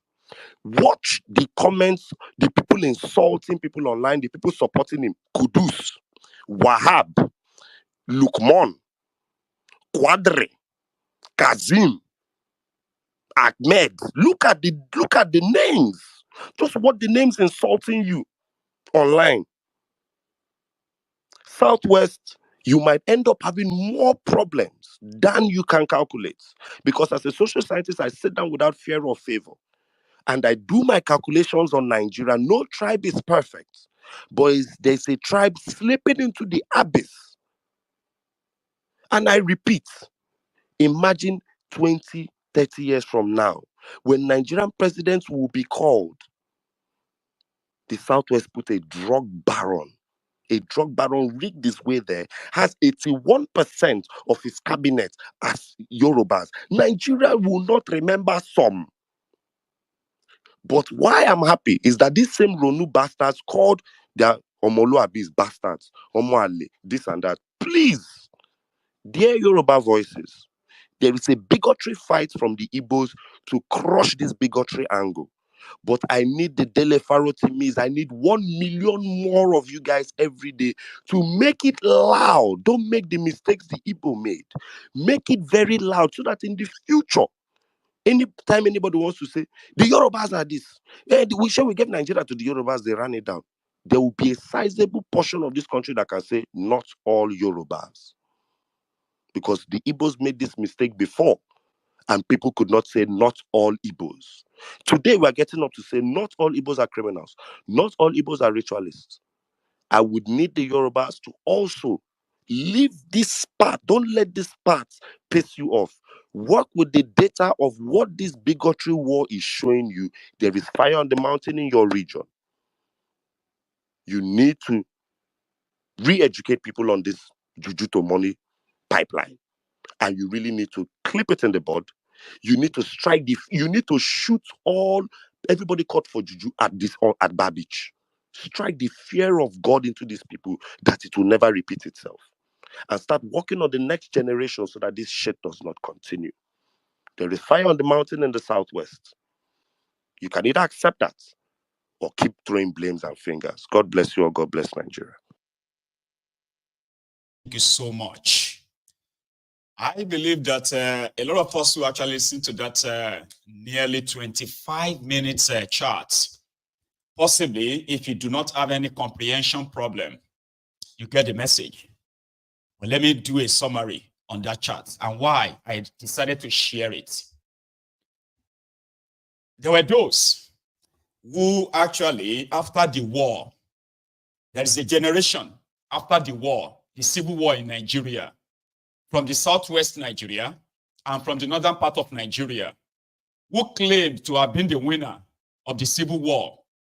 They then raised a generation of hateful people. Some of them are in their 50s, 60s now, right? Generation that kind of believed that the Yorubas are the most educated. Yorubas are the most traveled. Yorubas are this. The Igbos are the criminals. Igbos, they don't this. Igbos, that. While they were raising generation of ritualists who believes that they could kill somebody for ritual and become rich. Okay? While education is being destroyed in Yoruba land, for example, they were making us believe that we are still the most educated. And in 40 years or so after, the Igbos, who also accepted at some point that indeed they must be criminal, they failed to come out and say, not all Igbos are criminals. Not all Igbos are ritualists. They took it in until recently, when they started pushing back to say, not all Igbos are criminals. So that a generation will come in Igbo land that will never be called criminals. Okay? Then after the war, when we were made to believe, Princess do say that here, Omo-ala deniwa, we are princes and princesses. Are we? For real? Are we actually princes and princesses? Where we now have generations that actually believes that they could cut off head to make money. And indeed, Agbero or Agberoism that is now being institutionalized in Yoruba land, is that also being kind of shared enough? It's not being shared enough. So a time is going to come, it is here already, where we now have the supposed educated Yorubas, exposed Yorubas, well-traveled Yorubas, who are now pretty much promoting bigotry to the point that they are defending certificate forger, drug dealers, because they were told No matter how much of this, the Igbos are worse. The Igbos are worse. Why we continue to degenerate and degenerate. So a day will come, a year will come. I mean, it's already here though, where you now have some of these miscreants, bigots, attacking their fellow Yorubas that will not stand behind drug dealers, treasury looters, and other criminals. Because, you know, people like myself that will never, for any reason, speak in support of all these criminals in Yoruba land. I have been called names by those who are pretty much supporting, and because it doesn't suit the narrative that Yorubas are educated, Yorubas are well exposed. But today, are we? They are making it even much like Lagos is Yoruba land, and every Yoruba should just look up to Lagos and claim Lagos, while the rest of Yoruba land is wallowing in abject poverty, abject ignorance, ritualist, and other vices, to the point that they don't want you to say all this in public. If you say them in public, they will call you Ushi-omo-ole. You are spoiling the Yoruba name and all other things like that. Today, a drug dealer from Yoruba land is being defended by this minute few, because it's Yoruba. Today, Nigeria is going down economically and others, right? 70% of those who are destroying Nigeria right now, they are Yorubas, appointed by Thiefnubu. So where is that education? Where is that exposure? We are watching our children. They are growing up into what? Into criminality. Looking for pants, to turn pants, to get somebody's pants, and use that for juju so that they can buy Benz. So what that guy is saying is this.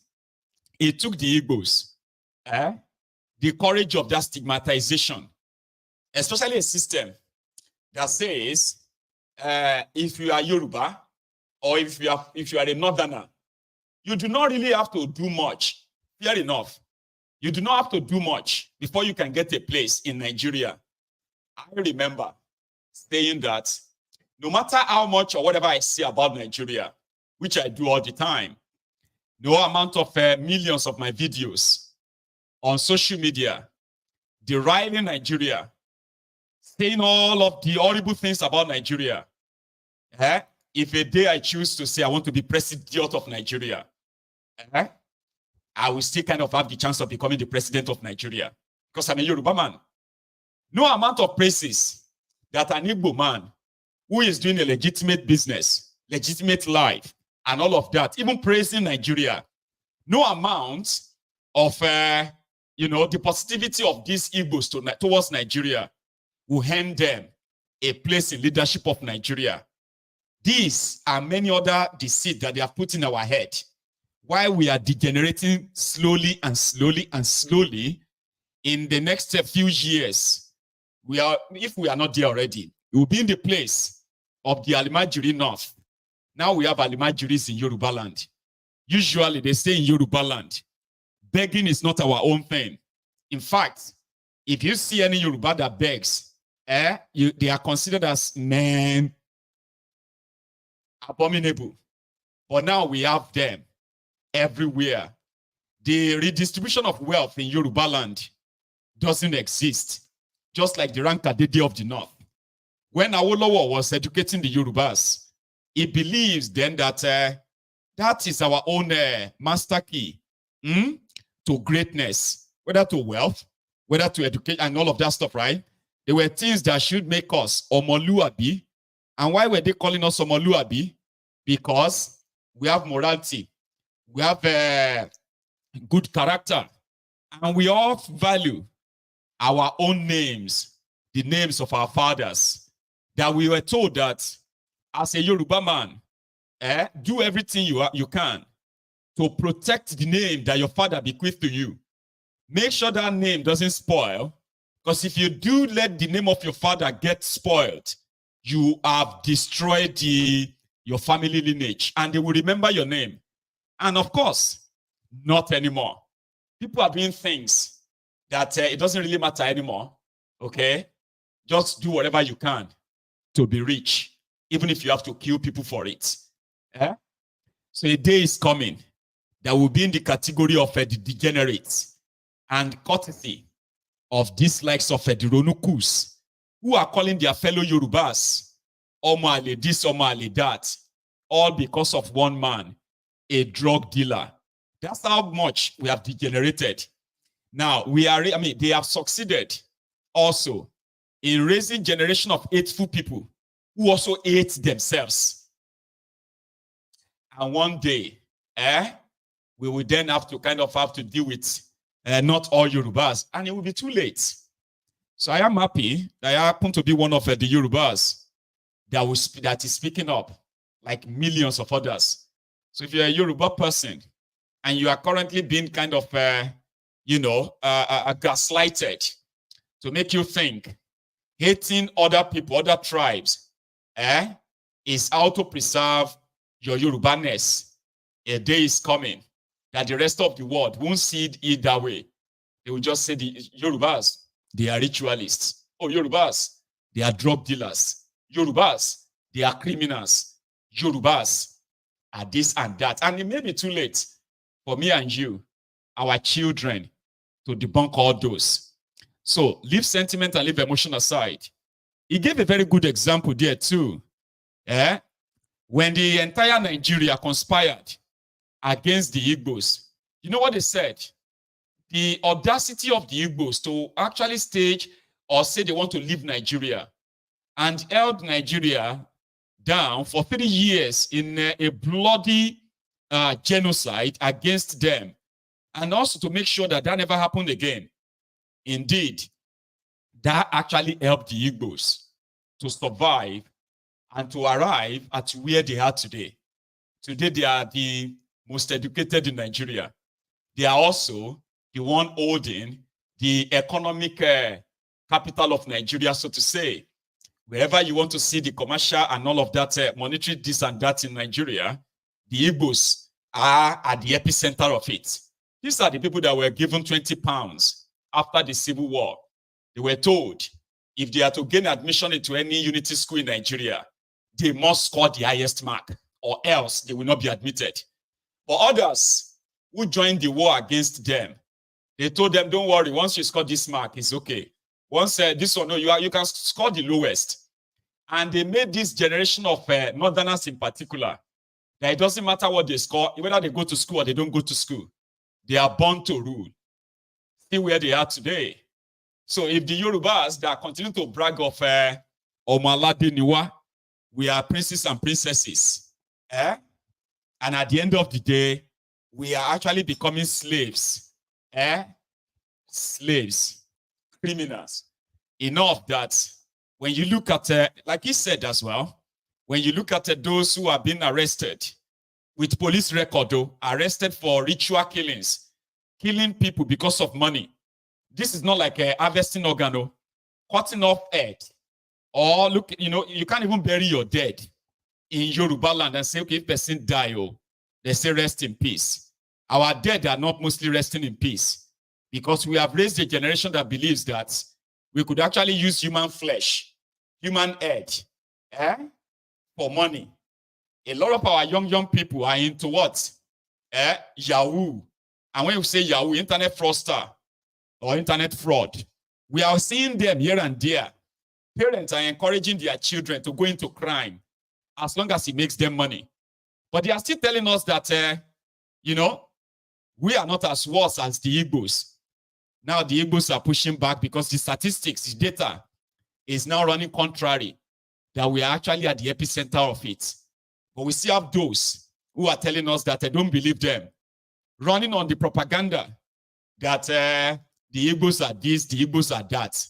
I was having a chat with a friend who kind of was shockingly, he was telling me that, but the Igbos are still the one doing this. And I said, but you don't have the data for it.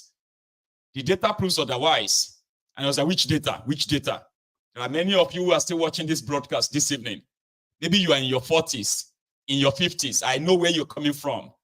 Yeah, because you still believe in some of all these propagandas that they actually run on us.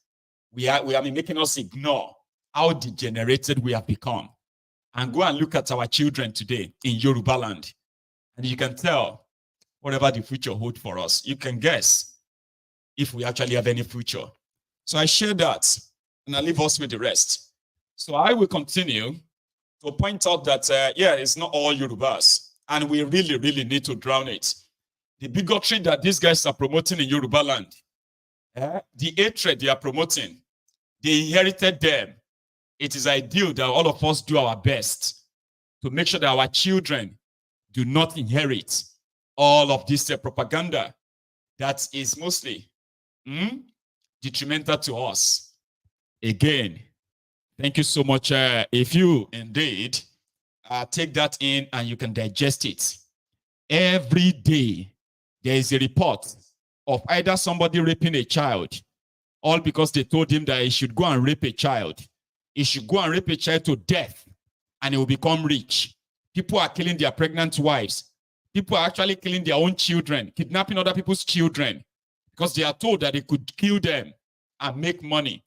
Every now and then I come here to remind you, killing people will not make you rich. No ritualist can ask you to go and kill human beings and then become rich.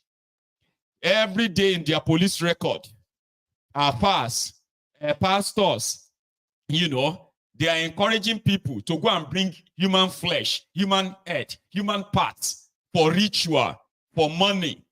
And all of these are vices that will end up being known as Yorubas this. So if you have a chance in your, if you have a chance like I do, it is ideal to speak up and speak out before your own head end up in one calabash somewhere, so that you can become rich. I have seen those who are killing people or exhuming the heads or bodies of dead people because they want to be rich. They still look wretched, poorer.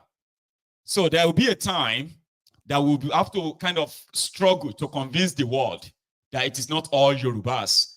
So if you have a chance right now, like I do, spread the word. Because the criminals who are lying to us, using propaganda to cover all our own degenerated people, right? Majority of them, they will be gone then when they will say Yorubas are this, Yorubas are that. Some of us may be even dead then. Abi, can you even imagine it? That in Yoruba land, we have people who are boldly, confidently defending a drug dealer, Thiefnubu, the drug dealer, that becomes the president of Nigeria, appointed the fellow kleptomaniacs that are destroying Nigeria right now. Nobody will probably be able to explain it to the coming generation that these are not the best of Yorubas. This can't be the best of Yorubas. This cannot be the best that the Yoruba have to offer Nigeria. Yoruba could offer leadership. Awolowo was one legacy that a lot of us refer back to today. Awolowo died over 30 years ago. And what kind of leaders are we producing in Yoruba land today? The ones that are similar to the Ranka-Dede leadership that the northern Nigeria has been accustomed to. So they may think they have the power to control the levels of power in Nigeria. But you see the people that they told us were supposed to, the people they were showing their kwashiorkor body, pictures, videos. Look at them today. They have now used those stigmatization to build bond, to build wealth, recreated the wealth, like redistributed the wealth, enough than any of us have done in Yoruba land, in Hausa land, and other lands apart from the Igbo land. So I just thought I should say that it's a rant that I thought it's ideal to share. And if it doesn't sit down well with you, I can understand how deep the propaganda has run on you. But as for myself, my children, I will keep telling them the truth. Those who are pushing, those Ronukus, the Ronu Nazis, who believes that Yoruba is still this, Yoruba is still that, claiming Lagos, forgetting the fact that Yoruba land didn't start, it doesn't start from Lagos or end in Lagos. You need to go to the other part of Yoruba land and see what they have turned our people into. Cannibals, ritualists, drug peddlers, murderers, and other vices that if it continues like this, we would have to deal with a lot of explanation. We have to do a lot of explanation to tell the whole world later. Because if you are still pointing fingers at the Igbos, you are doing what? You are doing exactly what their conditioning has done to you. But the reality today and the data available is no longer backing your propaganda anymore. It is time for us to tell ourselves the truth. Yoruba land is being decimated and filled with illiterates, half-educated people, hateful people, bigoted people. And if nothing is done now, we will probably begin to kill ourselves. Because, if I believe that if I cut off your head, I will be richer. So, won't I do it? Thank you so much, everyone, anyway, for your time. I thought we could take calls, but if we try to do that right now, it's probably just going to be for just half an hour. What do you think? Should we take 1 or 2 calls or just call it a night? Just one person should say it. Take a call, call it a night. I've taken all of our time, I know I've taken a lot of our time. We can actually cover, we can possibly cover this more tomorrow. I keep saying that. Take calls, call it a night. Which one? Tomorrow. That's it. Irook and others. Okay. That's another person. They want us to do it tomorrow. Take calls. You know what? Let's do it tomorrow. Okay? Thank you so much for your time. Enjoy the rest of the evening or the night. I will see you tomorrow. And one more thing. I believe Garba Life is still watching. Celia, I asked you to send me a message. Because I've been trying to kind of get your number from the studio phone, but I couldn't really get that. So if you do send me a message right now and say, well, Mayegun, this is Celia. We have somebody who needed to refund your donation that you, the double donation you made a few weeks ago. So there is someone who needs to send that your $70 back to you. Okay. But we need to work out how do you want it back. So I need you to message and send me that text message on the studio WhatsApp number. Okay. Just say, Mayegun, this is Celia. I will take it on from there. Sister, everyone else. Good night.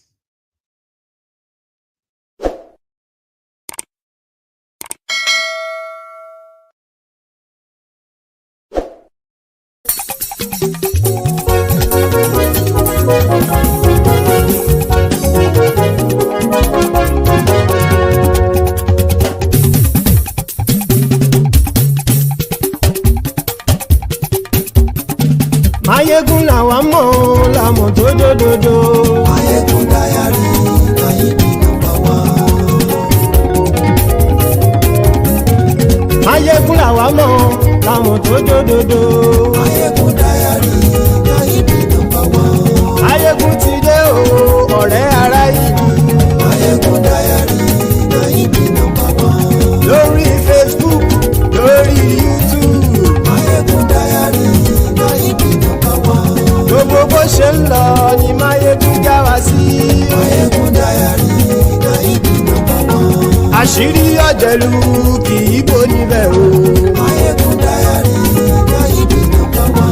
Bó bá ṣe eré àní Mayegun máa wí. Mayegun Diary Nayibi #1. Ó sì tún ṣe eré wàá gbọ́ níbẹ̀ o. Mayegun Diary Nayibi #1. Mayegun Diary politico. Mayegun Diary Nayibi #1. Godfatherism kò sí lọ́rọ̀ Mayegun. Mayegun Diary Nayibi #1. Ẹ farabalẹ̀ sẹ́ o kẹgọ́rọ̀ lẹ́nu o.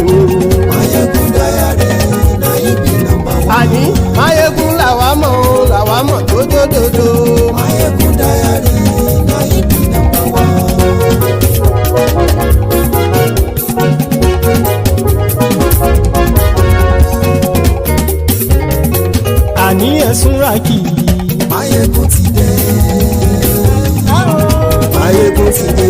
ọ̀jẹ̀lú Ẹ̀súnràkì. Máyégún ti dé. Àní Ẹ̀súnràkì. Máyégún ti dé. Lórí Facebook. Máyégún ti dé. Àní Ẹ̀súnràkì. Máyégún ti dé. Lórí YouTube. Máyégún ti dé. Àní Ẹ̀súnràkì. Máyégún ti dé. Bọ́ bàbá gbé wúrẹ́. Máyégún máa wí. Àní Ẹ̀súnràkì. Máyégún ti dé. Ijó ìgbádìyẹ. Máyégún máa wí. Àní Ẹ̀súnràkì. Máyégún ti dé. Pẹ̀sìdó bá rúfin o. Máyégún máa wí. Àní Ẹ̀súnràkì. Máyégún ti dé. Kí gómìnà kówó jẹ. Máyégún máa wí. Àní Ẹ̀súnràkì. Máyégún ti dé. Ọlọ́pàá tí ń darí bá. Máyégún máa wí. Àní Ẹ̀súnràkì. Máyégún ti dé. Aṣòfin tí ń rúfin o. Máyégún máa wí. Àní Ẹ̀súnràkì. Máyégún ti dé. Òpùrọ́ olóṣèlú. Máyégún máa wí. Àní Ẹ̀súnràkì. Máyégún ti dé. Ọ̀jẹ̀lú Ẹ̀súnràkì. Máyégún ti dé. Àní Ẹ̀súnràkì. Máyégún ti dé.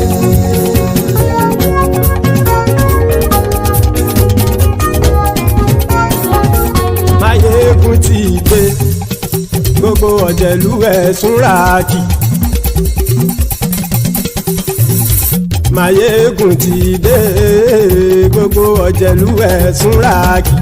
Ṣùgbọ́n ní bá ti ṣe èyí tó yẹ kí wọ́n ṣe, ọmọ bá dèrò ní fi wọ́n níran o. Máyégún ti dé. Gbogbo ọ̀jẹ̀lú Ẹ̀súnràkì. Máyégún ti dé. Gbogbo ọ̀jẹ̀lú Ẹ̀súnràkì. Ṣùgbọ́n ní bá ti ṣe èyí tó yẹ kí wọ́n ṣe, ọmọ bá dèrò ní fi wọ́n níran. Wọ́n fowó bẹ́ẹ̀ o, Máyégún ó sọ pé wọ́n ò fẹ́ bẹ̀. Wọ́n fowó bẹ́ẹ̀, Máyégún ó sọ pé wọ́n ò fẹ́ bẹ̀. Oníkanṣá ti ṣe èyí tó yẹ kí wọ́n ṣe, fáwọn ará ìlú tó gbé wọn débẹ̀ o. Máyégún ti dé. Gbogbo ọ̀jẹ̀lú Ẹ̀súnràkì. Máyégún ti dé. Gbogbo ọ̀jẹ̀lú Ẹ̀súnràkì. Ṣùgbọ́n ní bá ti ṣe yìí tó yẹ kí wọ́n ṣe, ọmọ bá dẹ́rọ̀ ò ní fi wọ́n níran. Kì máa yí ṣe eré, ọ̀rọ̀ yìí kì í ṣe ẹ̀fẹ̀.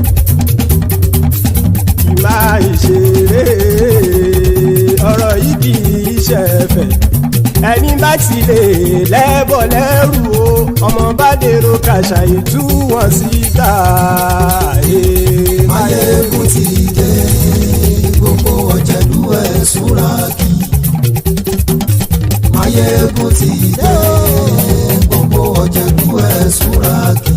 Ṣùgbọ́n ní bá ti ṣe yìí tó yẹ kí wọ́n ṣe, ọmọ bá dẹ́rọ̀ ò ní fi wọ́n níran. Tẹnitẹni ọmọ Máyégún ọ̀rẹ́ ara ìlú mọ̀mọ́ ni mo fọlọ́hún ṣọ́ ẹ̀ bá kìlẹ́bù. Lóòótọ́ olódodo ìlú ọ̀tá ìlú mọ̀mọ́ ni ìwọ ṣá máa ń ṣọ́ra kò sì mọ́ bẹ̀rù. Bọ́tà ń lè rí bóníṣègùn lé káwọn mọ̀mọ́ fi ṣera wọn ni ó ti dẹrùn tí wọn ò gbọ́dọ̀ sì mọ́ bẹ̀. Èèpo ọ̀bọ lọmọ bá dérò tàjẹ́ ò gbọ́dọ̀ jẹ́, ó ti dọba lórí àbínú ẹni kò sì mọ́ fòyà. Àìsíwọ́lu ní ẹnìkẹ́ ìgbódì ẹyin lábàrá o, ó kó ẹni tó bá dán o àkàmù. Máyégún ti dé. Gbogbo ọ̀jẹ̀lú Ẹ̀súnràkì. Máyégún ti dé. Gbogbo ọ̀jẹ̀lú Ẹ̀súnràkì o. Ẹni bá ti ṣe èyí tó yẹ kí wọ́n ṣe, ọmọ bá dèrò òní fi wọ́n níran o. Máyégún ti dé. Gbogbo ọ̀jẹ̀lú Ẹ̀súnràkì. Máyégún ti dé. Gbogbo ọ̀jẹ̀lú Ẹ̀súnràkì. Ṣùgbọ́n ní bá ti ṣe yìí tó yẹ kí wọ́n ṣe, ọmọ bá dẹ́rọ̀ ò ní fi wọ́n níran.